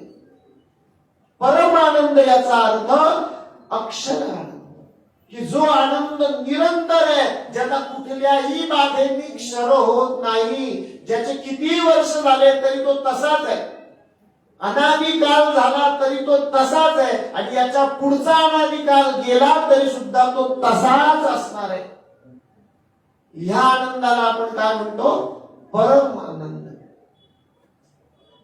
माझं घर पहिल्या मजल्यावर आहे, एखाद्याचं दुसऱ्या असेल, एखाद्याचं तिसऱ्या असेल, एखाद्याच्या चौथ्या असेल. आता मुंबईकडे समजा आपण गेलो तर तिथे वरच्या घरांना मागणी जास्त, म्हणजे लोक अगदी याच्याने सांगतात, तुम्ही विचारलं पटकन सांगतात माझं घर 22व्या मजल्यावर आहे, म्हणजे हुशारकी म्हणून सांगितलं जातं, पटकन महत्वाचं म्हणून. माणूस सांगताना स्वतःबद्दल काय सांगितलं एखाद्या गोष्टीतलं, की जे इतरांकडे नाही ते सांगण्यात मला आनंद असतो. विशेषण ज्याला आपण म्हणतो, जे विशेष आहे कारण ते इतरांकडे नाही, म्हणूनच त्याला आपण विशेषण म्हणतो. विशेषण माणूस नेहमी पहिले सांगतो, म्हणून ते सांगतात माझं घर 22व्या मजल्यावर आहे, है की नाही? खूप वरती आहे, पण म्हणून खाली यावं लागत नाही का? यावं लागतं. वरती आहे म्हणून तुम्ही कायम तिथे बसून राहणार आहे का? 22व्या काय ते अजून 50व्या मजल्यावर असेल, खाली उतरावं लागेल की नाही? क्षण. तिथे बसून राहणार आहे का तुम्ही कायम? नाही, उतरावं लागेलच, क्षर. पण भगवंत सांगताय, परम शब्दासाठी आपण हे बघतोय, भगवंत सांगताय तद्गत्वा न निवर्तन्ते एतद् धाम परमं मम. जे असं इतकं उंच आहे, मी कुठे राहतो ते धाम इतकं उंच आहे की न निवर्तन्ते, तिथून खाली यावं लागत नाही, तिथेच थांबता येतं, खाली यावंच लागत नाही. न निवर्तन्ते एतद् धाम परमं मम, क्षर होत नाही, म्हणून असं अक्षरधाम आहे. अक्षरधाम नावाचं मंदिर आहे, भगवंताचं धाम, त्याचं नाव काय आहे? परमधाम किंवा अक्षरधाम. अक्षर आहे धाम, क्षर होत नाही, परत यावं लागत नाही, उतरावं लागत नाही. तद्गत्वा न निवर्तन्ते एतद् धाम परमं मम, असं माझं परम धाम आहे. आपण परम शब्द समजून घेतोय. परम म्हणजे याचा अर्थ काय? या सगळ्या दृष्टांतातून सांगायचा अर्थ हा, परम म्हणजे अक्षर. की ते पद असं आहे की त्या पदानंतर त्या पदाचा क्षर होत नाही. कसं आहे? परम, त्याचा क्षरच होत नाही. अक्षर परम विशेषण सांगितलं की नाही. या ओळीमध्ये साक्षात आणि परम हे दोन विशेषण आहेत. कोणासाठी? गुरुसाठी. ही दोन काय आहे? विशेषण. महत्वाचं सांगायचं ठरलंय ना, म्हणजे इतरांकडे नाही ते सांगितलं तर ते विशेषण आहे. साक्षात आणि परम ही ह्या अर्धली मधली काय आहे? विशेषण आहे. सद्गुरूंसाठी आलेली विशेषण की त्यांच्याकडे असं धाम आहे तरी सुद्धा ते तुमच्या समोर उभे राहू शकतात आणि ते तुमच्या अक्ष होऊ शकतात. तुमच्या अक्षामध्ये, तुमच्या क्षमतेमध्ये ते दिसू शकतात. किती सुवर्ण संधी आहे. याच्यापेक्षा सुवर्ण संधी काय असणार आहे की ज्यांच्याकडे परमधाम आहे तरी ते मला गोचर आहे. मग याच्यापेक्षा सुवर्ण संधी काय असणार आहे? याच्यापेक्षा सुवर्ण संधी असूच शकत नाही. सद्गुरु गुरु या ओळीसाठी नेहमी परिसाचं उदाहरण दिलं जातं. परिसाचं उदाहरण का दिलं जातं बरं? कारण आपल्याला जे गोचर आहे, आपल्याला जे समजतं त्यातलं आपण उदाहरण देतो. उदाहरण या शब्दामध्ये जसंच्या तसं नाही ही भावना समजून घेतलीच पाहिजे की त्याच्यात अध्यरूत आपण धरली पाहिजे. त्याच्या पर्यंत सांगण्याचा प्रयत्न आहे. जशाच्या तसं नाही. ब्रह्म कसं सांगितलंय? काल शास्त्रीने सांगितलं, नेती नेती सांगितलंय. असं नाही, तसं नाही, असं नाही, तसं नाही. पण नाही ते आहे असं सांगण्याचा प्रयत्न आहे. जे नाही नाही नाही ते सांगितलं. 5 जण उभे केले, मग पोलिसांनी विचारलं हाय का? नाही. हाय का? नाही. हाय का? नाही. हाय का? नाही. मग शेवटचा तुला, मग त्यांनी समजून घेतलं हाच आहे. पण असं होऊ शकत नाही. प्रश्नच विचारला नाही त्याच्याबद्दल. 6वाच कोणीतरी असताय, त्यांनी यालाही सांगितलं असतं हा नाही. त्यांनी समजलं हा आहे. म्हणजे समजण्यामध्ये सुद्धा तसंच्या तसं असू शकत नाही. त्याच्यापुढे सारखेपणा असू शकतो, निश्चित असू शकतो, है ना. समर्थ म्हणतात श्रीरामचंद्र कसे आहेत? आकाशासारखे. मग सारखे या शब्दातच येतं की ते आकाश नाही. आकाशासारखे म्हणजे ते आकाश नाही. आपण म्हणतो ना हा माझ्या मुलासारखा आहे, म्हणजे माझा मुलगा सारखा आहे. बरोबर आहे. पण म्हणजे त्याचा दुसरा अर्थ काय आहे? हा माझा मुलगा नाही. त्याचा सारखा आहे हे निश्चित, माझं याच्यावर प्रेम आहे हेही निश्चित. पण तो निश्चित या अर्थातून दुसरा बोध. एखाद्या माणसाने त्या व्यक्तीला सांगितलं हा माझ्या मुलासारखा आहे, म्हणजे तो व्यक्ती घरी जाऊन काय सांगणार आहे की अमुक अमुक व्यक्ती त्यांचा मुलगा नाही. तो सारखा आहे हे निश्चित. समर्थ म्हणतात श्रीरामचंद्र आकाशासारखे, म्हणजे ते निश्चित आकाश नाही. सदृश्य असू शकतात, गुण मिळू शकतात, त्याच्या जवळची उपमा ती असू शकते. सद्गुरूंना आपण म्हणतो ते परिसासारखे. परिसासारखे म्हणजे निश्चित ते परीस नाही. परिसासारखे म्हणजे ते काय नाही? निश्चित परीस नाही. का? कारण परिसाकडे परम गुण नाही. जो परम गुण सद्गुरूंकडे आहे. आणि हा परम गुण कोणता आहे? तर अक्षर हा गुण आहे. परम गुण कोणता आहे? अक्षर. अहो एखादा परिस आहे, तो लोखंडाला लावला की त्याचं काय होतं? सुवर्ण होतं. परिस होत नाही. एखादा परिस लोखंडाला लावला की त्याचं सुवर्ण होतं, पण त्याचा परिस होत नाही. परिसाला दुसरा परिस तयार करता येत नाही. पण सद्गुरूंना त्यांच्या सारखा सत्शिष्य तयार करता येतो, जो पुढे जाऊन सद्गुरू होतो. हे जे परम तत्व आहे ना, हे त्या परिसाकडे सुद्धा नाही. म्हणून आपण सूक्ष्म दृष्टीने जर बघितलं तर सद्गुरू हे परिस आहे असं कुठेही म्हटलेलं नाही. सद्गुरू हे परिसासारखे असं म्हटलेलं. सद्गुरू कसे? परिसासारखे. आपण समजून घेतोय परम. हे परम तत्व आहे जे सक्षर नाही, अक्षर आहे. आणि किती अक्षर आहे? तर माझ्यातून तसंच दुसरं निर्माण व्हावं इतकं अक्षर आहे. परिसरात तसं होत नाही. त्याला सुवर्ण करता येतं, पण दुसरा परिस करता येत नाही. तो मग बांधून ठेवला किती दिवस तरी परत लोखंडाचा परिस होत नाही. सोन्याला लावला तर व्हायला पाहिजे तरी होत नाही. सोन्याला परिस लावला तर काहीच होत नाही. म्हणजे एका विद्वानांनी या तर्काची चर्चा करताना अतिशय अजून वेगळा जरा एक अंग सांगितलं की अहो लोखंडाला लावला तर सोनं नाही होतं, सोन्याला लावला तर काहीच फरक पडत नाही. सोनं तसंच राहत, कारण ते परमपद नाही आहे, त्याच्यामध्ये काहीतरी क्षराचे गुण आहेत म्हणून ते सक्षर आहे. ते अक्षर नाही म्हणून ते सद्गुरू नाही आहे, ते सद्गुरूंसारखं आहे. किमान ते सुवर्ण करू शकतं म्हणून आपल्याला गोचर उदाहरण म्हणून दिलेली उपमा की सद्गुरू परिसा सारखे. आपण समजून घेतोय परम, साक्षात परम. परम आपण समजून घेतोय की साक्षात कसे सद्गुरू परम. परम हा शब्द आपण समजून घेतोय. गुरु साक्षात परम, परब्रह्म. परम आणि ब्रह्म असे दोन शब्द आहेत. आपण परम पर्यंत या ठिकाणी आलेलो आहे. गुरु साक्षात परम ब्रह्म. ओघाओघाने या सगळ्या विवेचनामध्ये ब्रह्म नकळत आपल्याकडून होणारच आहे. ब्रह्म काही कालच शास्त्रींनी सांगितलं. मी सारखं त्याचं उदाहरण अशासाठी घेतोय कारण त्यांनी खूप विस्तृत चिंतन काल मांडलेलं आहे या विषयाचं. आणि त्यांच्या त्या विस्तृत चिंतनाच्या आधारे हे तत्व अजून सुलभ सांगता येत आहे. त्यांनी ते सांगितलंच आहे की ते अनाख्य आहे, त्याच्यामुळे ते ह्याच्यामध्ये वर्णित होणार आहे. आणि मी किती वर्णन केलं तरी त्याचं वर्णन संपणार नाहीच आहे. ते याच्यामध्येच आपल्याला वर्णित होणार आहे.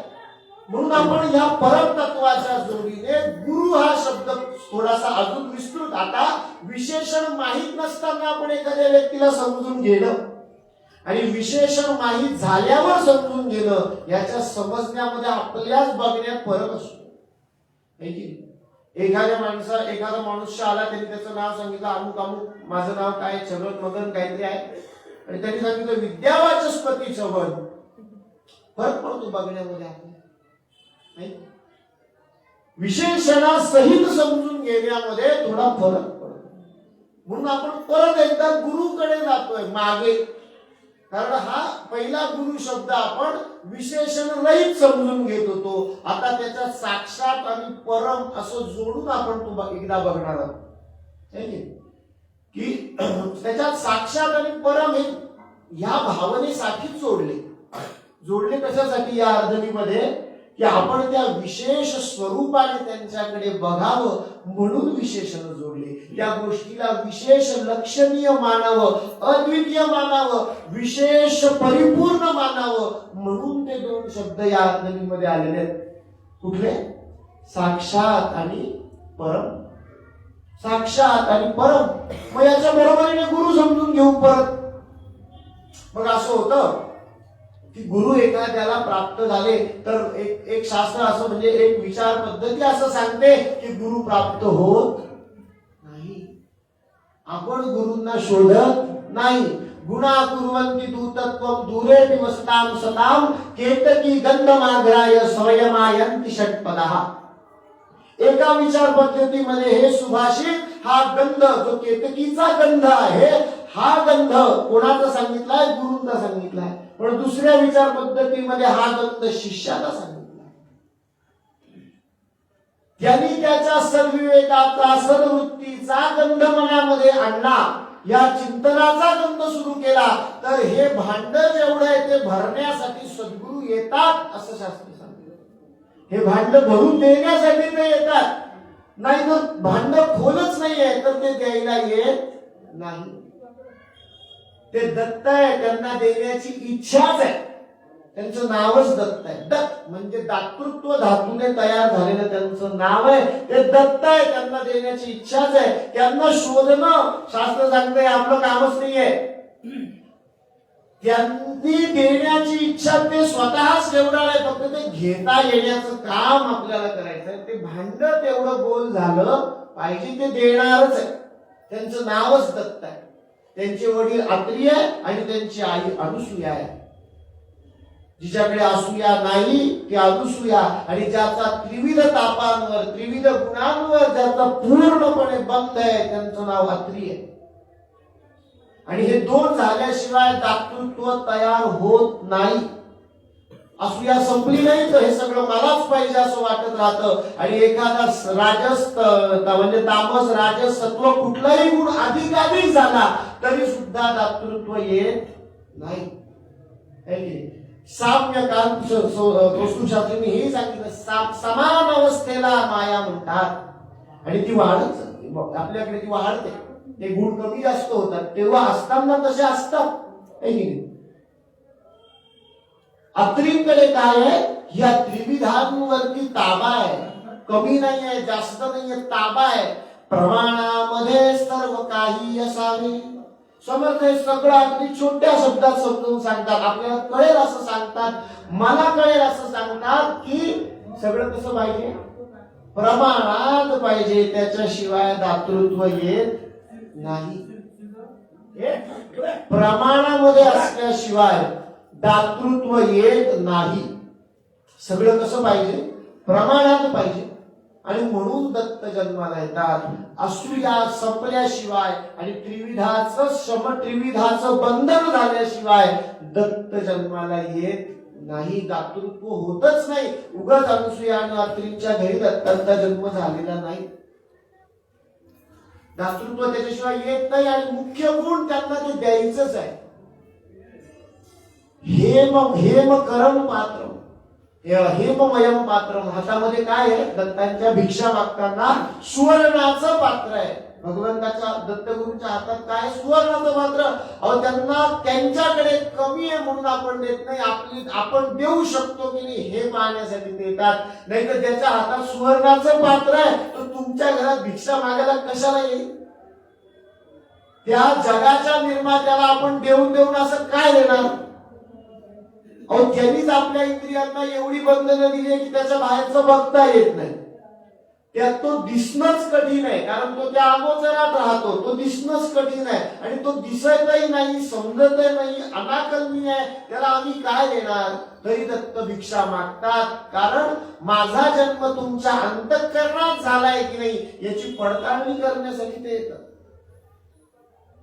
तुमची असूया संपली आहे का, त्रिविधांचं बंधन झालंय का, आणि मग तुमच्या अंतःकरणात माझा जन्म झालाय का, तर आवेळी आलेल्या अतिथींना भिक्षा देण्याचं सामर्थ्य प्राप्त होईल. नाहीतर मला घराच्या बाहेर जायचं तू मध्येच कस काय आला म्हणून त्याच्यावरती क्रोध उत्पन्न होईल. कारण त्रिविधामधला क्रोध तुमचा बंधनात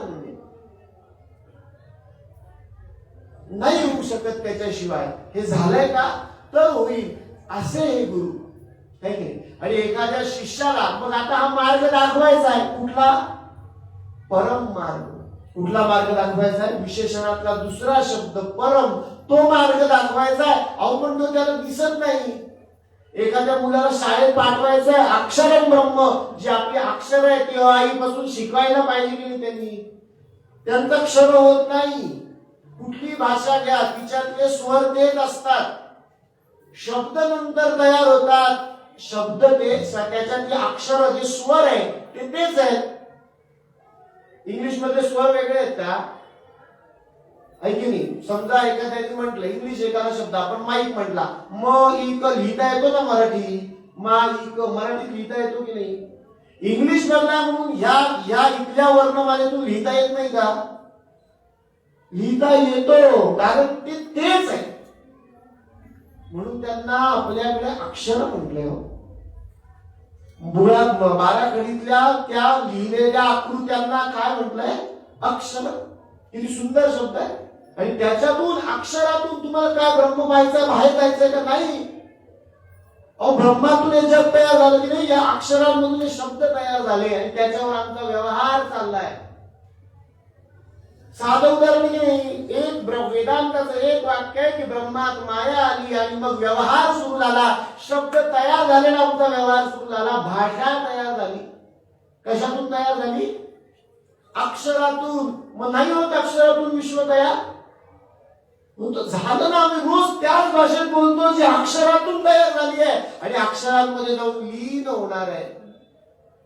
या 27 अक्षरांमध्ये ती संपणार आहे, लीन होणार आहे. एवढी मोठी भाषा, आणि नुसती मराठी नाही, सगळ्या भाषा कुठे जाऊन लीन होणार आहे, त्याच अक्षरांमध्ये जाऊन लीन होणार आहे. म्हणजे अक्षरातून व्यवहार सुरू होतो,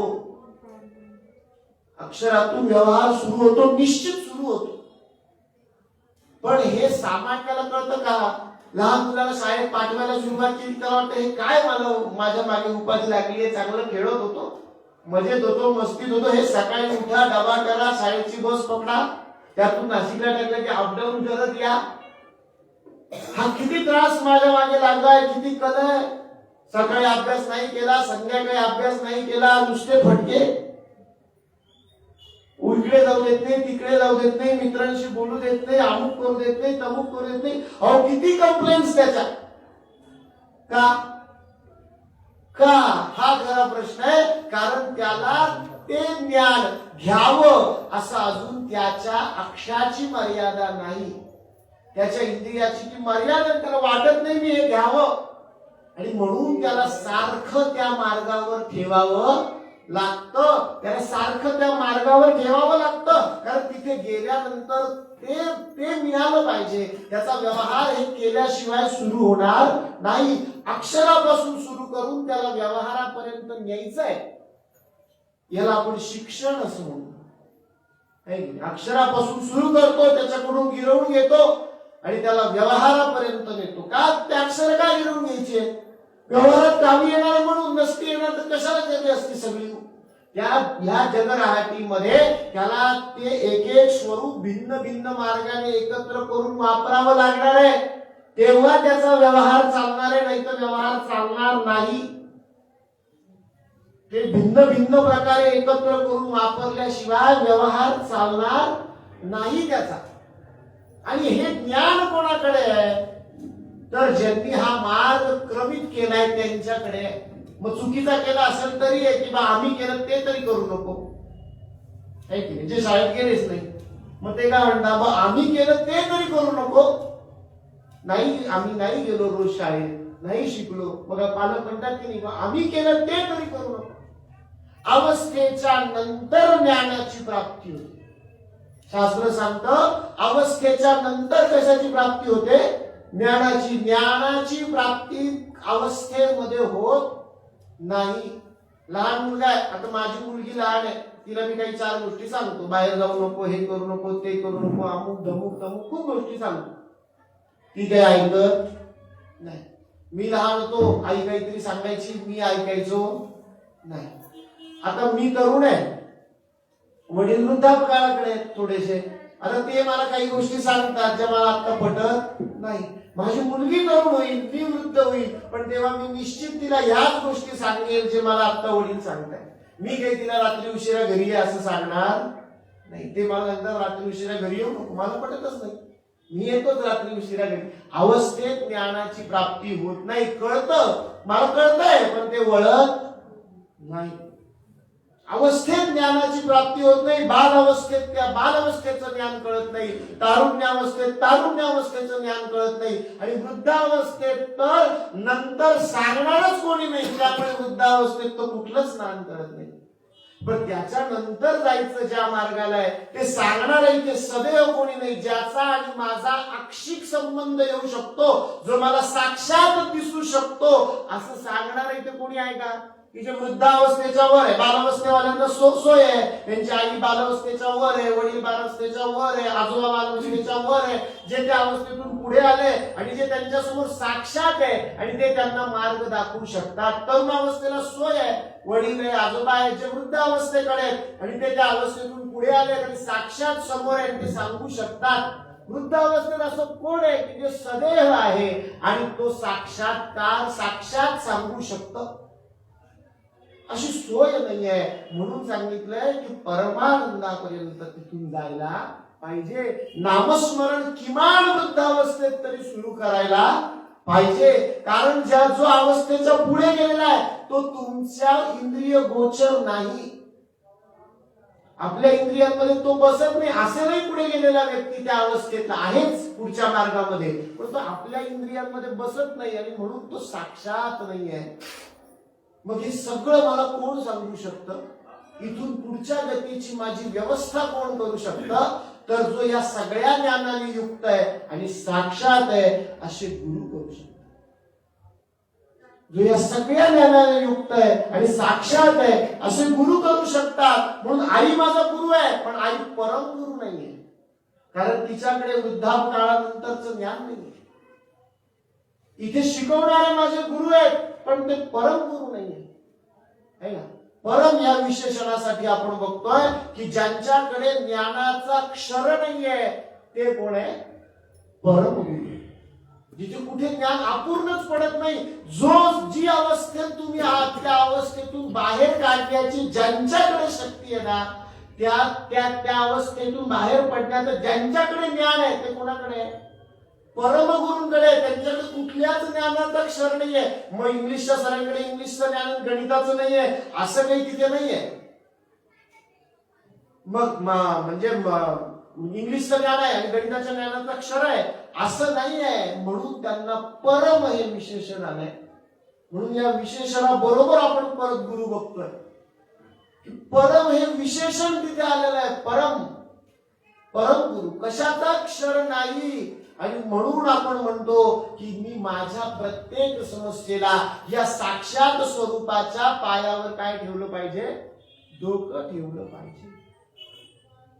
आणि सद्गुरु सुद्धा भगवंतासारखेच आहे. भगवान श्रीकृष्णाला जगद्गुरुच म्हटलंय. म्हणून भगवंताच्या व्याख्यांना आपण गुरूंच्या प्रमाणामध्ये नक्की वापरू शकतो. भगवंत अर्जुनाला सांगतात, तू म्हणतोस खरं की माझ्या घशाला कोरड पडली, तू म्हणतोस हे माझे नातेवाईक आहे, पण म्हणून मी लढणार नाही. नाही तर भगवंतांनी म्हटलं असतं, कशाला एवढे दिवस अर्जुना असंही तू थकलाच आहेस, आता एवढा मध्यभागी रथ आणलेलाच आहे, एवढं तू मला मीपणाने आज्ञा केलेलीच आहे, माझा रथ ने मध्यभागी म्हणून सांगितलंच आहे, पण आता तू म्हणतोय की मुखंच परिशुष्यती, तुझ्या घशाला कोरड पडली आहे. वेभतुष्ट शरीरे में रोमहर्षश्च जायते. मग बसून घे, मी तुला दाखवायचं विराट रूप, त्याच्यापेक्षा सैन्याला दाखवतो, सगळ्या हातातली हत्यारं सोडतोच, युद्ध संपलं, तू घरी मी घरी, असाच रथ वळून घरी. पण भगवंत असं म्हणत नाही. भीष्म द्रोण तटा जयद्रथ जला गांधार मिलोत्पला शल्यग्राहवती कृपेण वहनी कर्णेन वेलाकुला अश्वत्थाम विकर्ण घोर मकरा दुर्योधनावर्तिनी सोत्तीर्णा खलु पांडवै रणनदी कैवर्तक केशवः. भगवंत पोयले नाही, भगवंत नावाडी आहे. त्यांनी रस्ता दाखवला. रस्ता दाखवण्याचं काम कोण करताय? तर सद्गुरु करतात. भगवंत कृष्णं वंदे जगद्गुरु. भगवंत रस्ता दाखवतात, स्वतः लढत नाही. अर्जुना तुझा रथ चालवेल, मी हत्यार उचलणार नाही. मार्ग दाखवेल पण कर्म करणार नाही. सद्गुरूंचे पाय का धरावे? परब्रह्म स्वरूप साक्षात कशासाठी आहे? तर मार्ग दाखवण्यासाठी आहे. आणि हे साक्षात परब्रह्म स्वरूप कुठे आहे? विषय थोडा क्लिष्ट आहे, पण थोडस लक्ष देऊन समजून घ्या की हे कुठे आहे. माझ्या हात आहेत ना. रामदास स्वामींनी सांगितलं आपल्याला, जुने ठेवणे मीपणे ते कळे ना. सद्गुरूंची सेवा केली की हा मीपणा जातो आणि त्यांचं दर्शन माझ्या आतच व्हायला लागतं. म्हणून अनुसूया माता परब्रह्माच्या परीक्षेमध्ये यशस्वी होताना स्वयंपाकघरात जाऊन मनामध्ये सद्गुरु स्वरूप म्हणजे आपल्या पतीचं चरण स्मरण करून विचारतात की मी कपडे फेडले तर चालेल का? हा मार्ग कोण दाखवत आहे? परब्रह्म दाखवत आहे. म्हणून त्या तिथे जाऊन विचारतात, मध्ये जाऊन मनाशी विचारतात. कारण अहो ती कोण आहे? पतिव्रता आहे, जिची परीक्षा घ्यायला ब्रह्मदेव आलेत, महाविष्णू आलेत, शिवशंकर आलेत. तिचा स्वतःच्या अंतरंगापर्यंत जाण्याचा मार्ग नसेल का? या सत्वापर्यंत जाण्याचा मार्ग तिच्याकडे नसेल? नाही तर एवढं सगळं हे काम, क्रोध, मोह, माया, मत्सर अहो हरवून टाकलं म्हणून ते आले. नाही तर ते कशाला येतील? कशाला येईल? अहो रामचंद्रांसमोर रावण का आला? अहो सगळे हरले म्हणून आले. म्हणजे रावणाची आणि आपण यांची तुलना करत नाहीये ब्रह्मदेवाची महादेवांची, पण आपण समजून हे घेतोय की अतिउच्च त्या राक्षस कुळामधला अतिउच्च तो कधी समोर येईल? जेव्हा पहिले हरतील तेव्हा. अहो मग हरवण्यासाठी तर आज बघावं लागतं. म्हणजे निश्चित अनुसूया मातेंना आज बघण्याचा सराव आहे.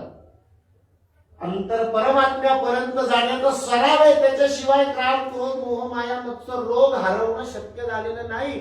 असूया सोडून अनुसूया होणं त्यांना त्याच्याशिवाय जमलेलं नाही.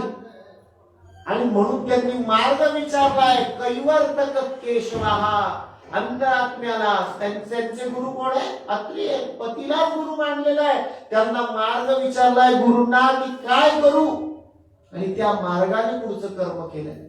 कर्म अनुसूयांनीच केलं, पण मार्ग कोणाला विचारला? सद्गुरूंना विचारला. मार्ग कोणाला विचारावा? अहो ज्याच्याकडे ज्ञान आहे त्याला विचारावा. मग सक्षर ज्ञान ज्याच्याकडे आहे त्याला विचारण्यापेक्षा अक्षर ज्ञानवंताला विचारावा. म्हणून मार्ग विचारावा सद्गुरू. म्हणून मार्ग कोणाला विचारावा? सद्गुरूंना विचारावा. म्हणून त्यांच्या पायावर डोकं ठेवावं. म्हणे दास सायास त्याचे करावे, जनी जाणता पाय त्याचे धरावे. गुरु अंजने विनते आकळेना, जुने ठेवणे मीपणे ते कळेना. जुने ठेवणे मीपणे ते कळेना.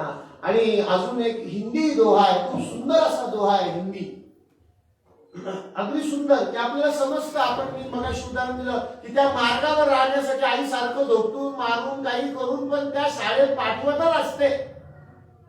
पाठवते, जा जा जा तिकडे जा, तू हे कर, तू ते कर, असं कर, तसं कर. गुरु सुद्धा असंच करतात. एखाद्याचा संगीतातला गुरु असेल ना, आपल्या सामान्य कामांनी वाटतं वा काय गाणं म्हटलंय, गुरु म्हणतात हे जमलंच नाही. सामान्य कारणाने आपल्याला वाटतं, कारण आपल्याला त्याचं ज्ञान नाही, तिथे क्षर आहे आपल्या ज्ञानाचा. आपल्याला वाटतं वा क्या बात आहे. आणि गुरु त्यांचे गुरु आले मात्र जमलं नाही, किंवा आपल्या स्तुतीचं महत्व तेवढं नाही आहे. गुरुंनी येऊन सांगितलं वा क्या बात आहे, अहो अमृतानंद परमानंद. गुरुंनी सांगितलं पाहिजे की ज्ञान ज्याच्याकडे त्यांनी सांगितलं पाहिजे हे उत्तम आहे. आज सामान्य जनाला नवीन काही उत्तमच वाटतं. आपण ज्या विषयात सामान्य आहे त्या विषयातही तसंच वाटतं.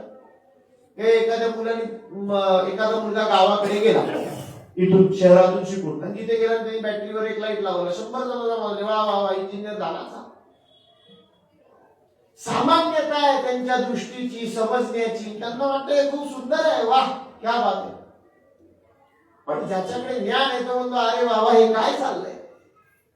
तसं गुरु म्हणतात की काय चाललंय, अरे जमत नाहीये, गाणं चुकतंय, हा स्वर लागत नाही, तो हे चुकतोय, ताल चुकतोय, जे काही असेल. एखादा चित्रकार आहे त्याचे आपण वा वा वा काय सुंदर, पण त्या विषयातला ज्ञानवंत आला की तो म्हणतो अरे इथे सरळ रेष नाही आली, भावना बरोबर नाही आली, चेहरा थोडासा रागीट झाला, किंवा स्तुतीही करतो. स्तुती मग आवडते कारण ती त्या ज्ञानवंताकडून आलेली स्तुती आहे की नाही.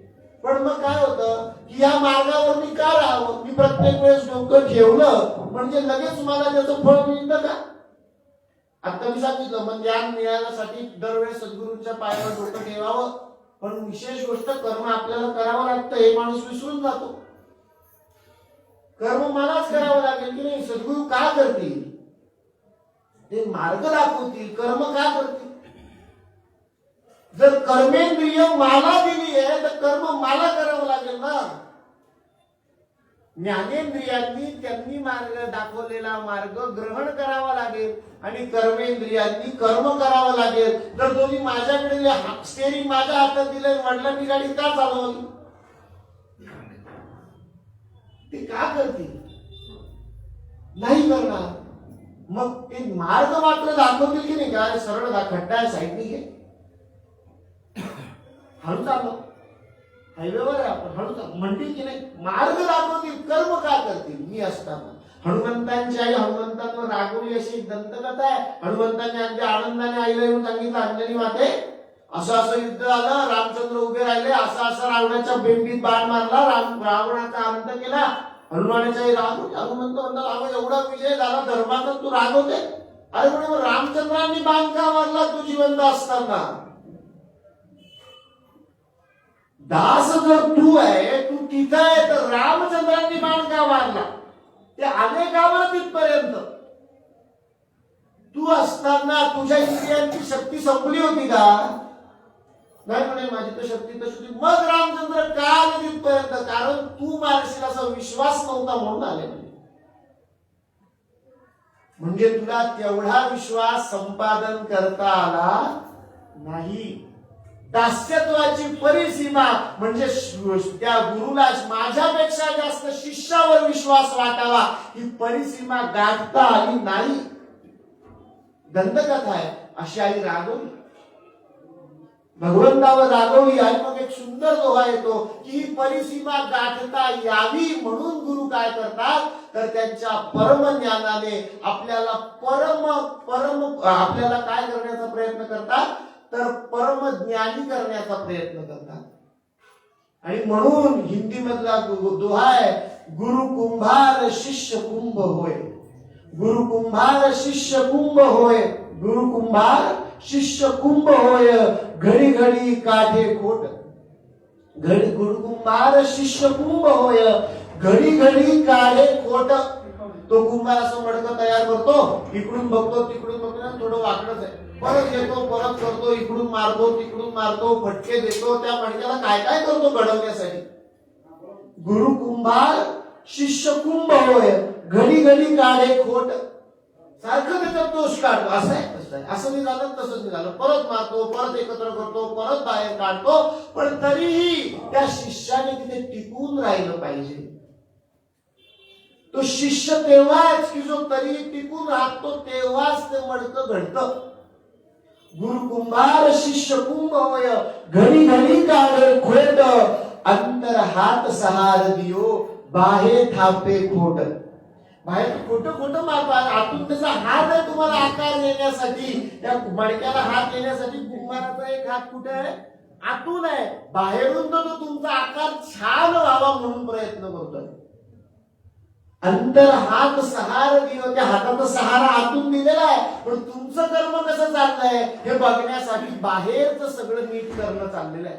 अंतर हात सहार दियो बाहेर, अंतर हात सहार दियो बाहेर बाहे छोट. ते फक्त बाहेरून आहे, मारणं रागवणं हे सगळं कसं आहे बाहेरून आहे. आणि ते तुमच्या आपल्या भल्यासाठी आहे. त्यांच्या सततत्वाचा सत्वाचा एक हात त्या कुंभाराने त्या मडक्याला आतून लावलेलाच असतो.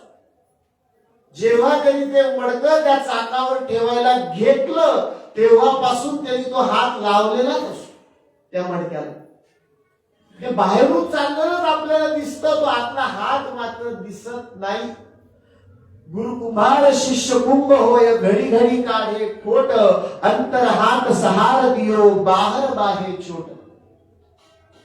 आणि मग अशा प्रकारे गुरु काय करतात तर त्यांचे हे 4 शब्द आपण समजून घेतले. चौथा शब्द ब्रह्म आहे आणि हा ब्रह्म ह्या विशेषणातूनच आपण तो शब्द परिपूर्ण करण्याचा या ठिकाणी प्रयत्न केला. ब्रह्माचं एकच वर्णन जे भगवंताच्या वाणीतून आलं ते आपण परम शब्दाबरोबर समजून घेतलं, अक्षरम ब्रह्म. ब्रह्माचा शब्द कशातून समजून घेतला आपण परम शब्दाच्या बरोबरीने समजवण्याचा मी प्रयत्न केला. समजून घेतलं म्हणण्यापेक्षा समजवण्याचा मी माझ्या परीने प्रयत्न केला. अक्षरम ब्रह्म. आणि हे ब्रह्म आपण समजून घेतलं म्हणून विचार करा की एक सामान्य नेहमी आपण म्हणतो असा श्लोक आणि त्याची एक अर्धवी पण तीही परिपूर्ण सांगता आलेली नाही. कारण तिच्यात वर्णन विषय असा आहे की जो अनाकलनीय आहे, जो अनाख्य आहे, जो अद्वितीय आहे आणि त्याचं वर्णन कधीही परिपूर्ण होऊ शकत नाही. त्याचं वर्णन कधीही परिपूर्ण होत नाही. कसं असतगिरीश असितगिरीश आगास्तावलंकंज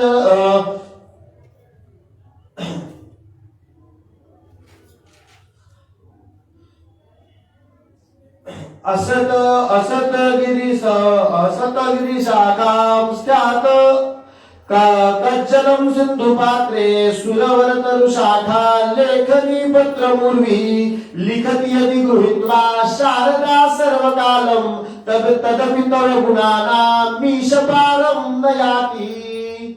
पहिल्या ओळीमध्ये थोडंसं माझं काहीतरी चुकतंय म्हणताना, पण अर्थ याचा महत्वाचा आहे की जरी एखाद्या गिरीचं डोंगरांची शाई केली, ती निळ्याशार समुद्रात डोंगरांची पावडर केली, आपण पूड केली, निळ्याशार समुद्रात टाकली, त्याची लेखणी तयार केली, त्याची शाई तयार केली आपण आणि ती शाई लिहायला पृथ्वी कागद म्हणून वापरली. आणि ती लेखणी म्हणून कल्पवृक्ष वापरला आणि शारदेला सांगितलं की तू हे वर्णन अखंड लिहायला घे, तरी सुद्धा हे वर्णन पूर्ण होऊ शकत नाही. कारण हे वर्णन कसं आहे, अनाख्य आहे, अद्वितीय आहे, अपरिमित आहे, परिमितीच नाही. पण हे 3 शब्दांच्या सूत्रात आपल्याला अगदी सहज उपलब्ध करून दिलं. म्हणून हा शब्द जो महत्वाचा शब्द, 2 शब्द, साक्षात आणि परम. आणि त्याच्या बरोबरीने मी 2 शब्द असं का म्हणतोय, कारण बाकीचे 2 शब्द नाहीच आहेत. बाकीचे 2 तर स्वरूप आहे. गुरु साक्षात परब्रह्म. गुरु हे एक स्वरूप आहे, ब्रह्म हे एक स्वरूप आहे. आणि त्या स्वरूपांचं विशेषण म्हणून शब्द त्या अर्थी 2च आहे. गुरु साक्षात परब्रह्म.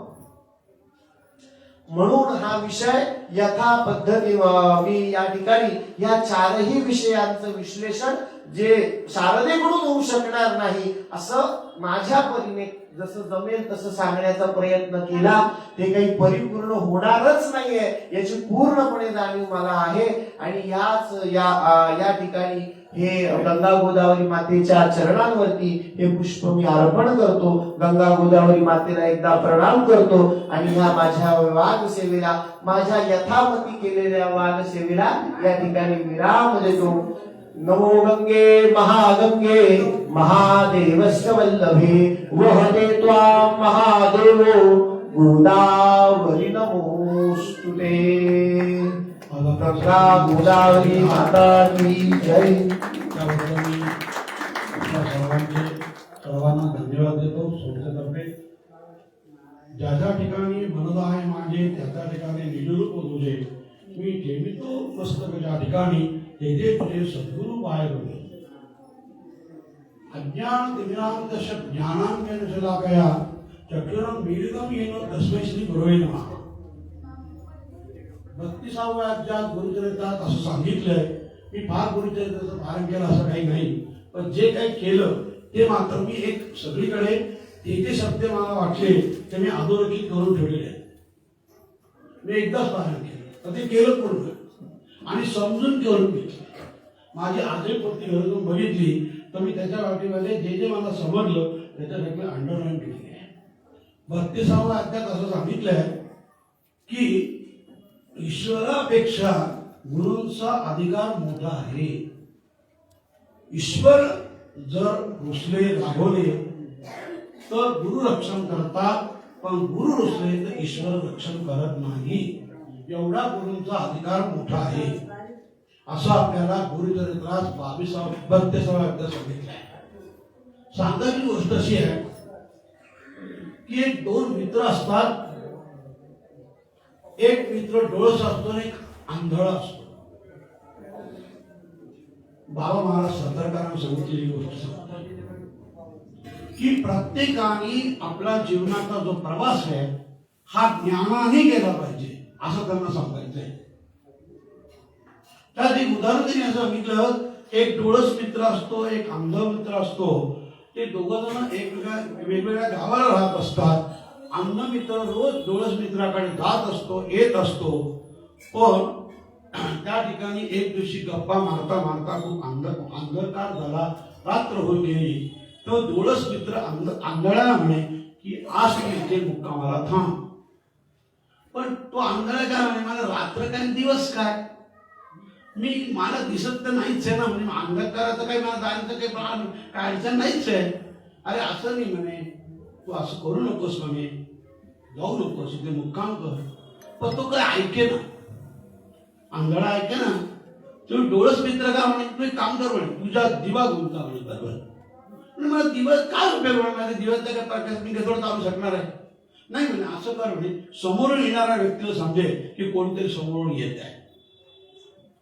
ठीक आहे म्हणून त्यांनी विश्वास ठेवला. रोज तो डोळस ज्ञानाने प्रवास करत होता. आज त्या दिवावर विश्वास करा आणि नको जे घडायला पाहिजे ते घडलं.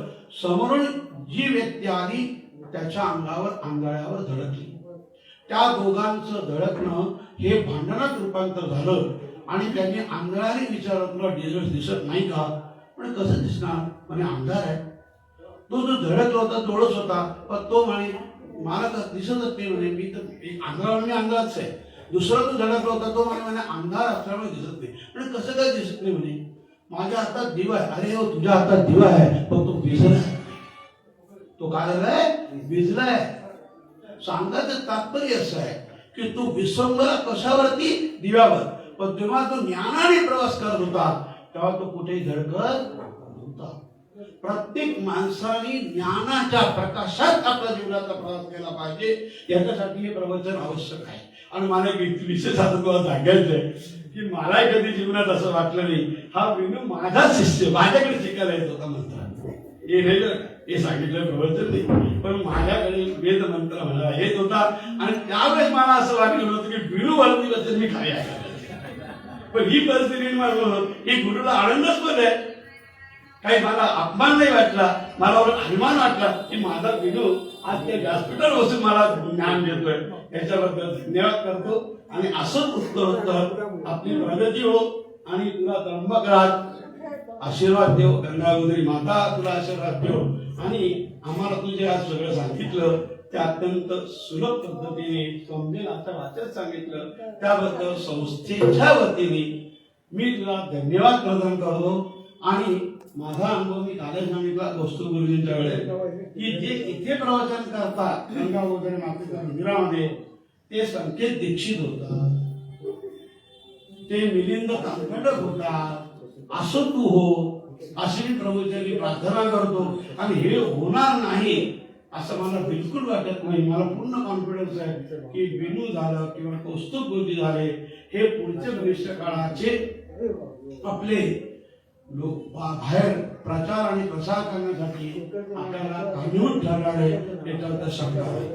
आणखी एक गोष्ट सांगायची, मी काल एक वाक्य असं वापरलं की आपल्या क्षेत्राचे स्तंभ जे आहे, आधार स्तंभ, क्षेत्राची इमारत ज्याच्यावर उभी राहिलेली आहे, तो स्तंभ म्हणजे आपल्याकडे एकच सांगायचं आहे की वेद हा एक स्तंभ आहे, ज्योतिष हा स्तंभ आहे, याज्ञिक हा स्तंभ आहे, शास्त्र हे स्तंभ आहे. या स्तंभांवर आपली इमारत उभी राहिली पाहिजे. आणि या इमारत उभी राहावी यासाठी आपल्या गावातल्या लोकांनी असंख्य प्रयत्न केले पाहिजे. त्यात मी काल सांगितलं, तिथं परत सांगतो की आपल्या गावातला विक्रम जोशींचा मुलगा आज तिरुपती बालाजी सारख्या ठिकाणी जाऊन शिक्षण घेतोय आणि आपल्या गावाचं नाव लौकिक वाढवण्यासाठी प्रयत्न करतोय. असंच घडायला पाहिजे. हे आपल्या गावाचं हे स्तंभ मजबूत करणं ही आपल्या काळात वर्तमानातली गरज आहे. आणि ते करण्यासाठी आम्ही अंशतः प्रयत्न करत आहोत की ही माणिक झाकलेली आहे की आपण लोकांसमोर आणलं पाहिजे. त्यांना त्यांचं ज्ञान तुम्हाला समजलं पाहिजे की त्यांचं मोठेपण कशात आहे, तर मोठेपण हे त्यांच्या ज्ञानात आहे. ते आपल्याला माहिती नसतं, त्याच्यासाठी आम्ही आटोकाट प्रयत्न करतो. गावातल्या लोकांनी बहुसंख्येने या ठिकाणी उपस्थित राहावं. आणि मला असं वाटतं की हे ज्ञानार्जन चाललंय. आपले मुलं ते मुलांचं कौतुक करण्यासाठी आपण सर्वांनी बहुतेक उपस्थित जास्त राहली पाहिजे. आणि आपले मुलं जे आहेत ती मुलं आपण त्यांचं कौतुक नाही करायचं, आपण त्यांचं पण कौतुक नाही करायचं, तर मग आहे कोण पाहिलं. आणि ते मोठे होणारे पुढे त्यांचं भविष्यकाळ त्यांना आहे आणि त्यांचं भविष्यकाळ त्यांना आहे, म्हणजे आपल्या गावाला भविष्यकाळ आहे. याच्यासाठी आपण सर्वांनी जास्त संकल्पित राहावं. पुनश्च मी संस्थेच्या वतीने विनूला धन्यवाद प्रदान करतो आणि त्यांचा सत्कार आमचे विलास शास्त्री वाडेकर यांनी करावा असे त्यांना मी विनंती करतो.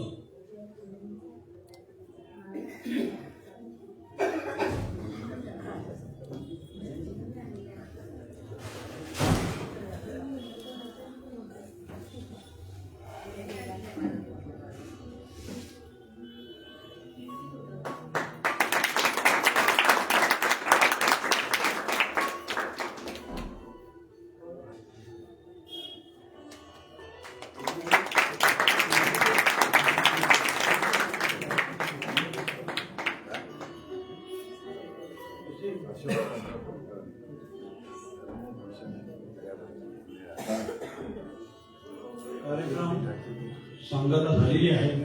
आपल्या सर्वांना पुरुष धन्यवाद करतो.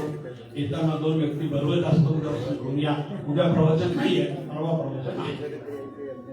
धन्यवाद.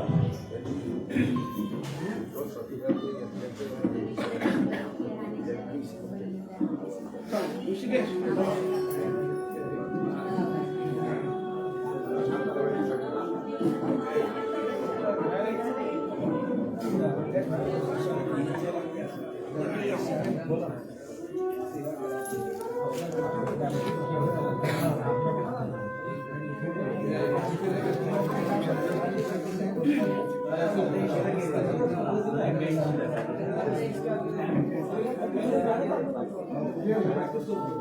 करू का फिनिश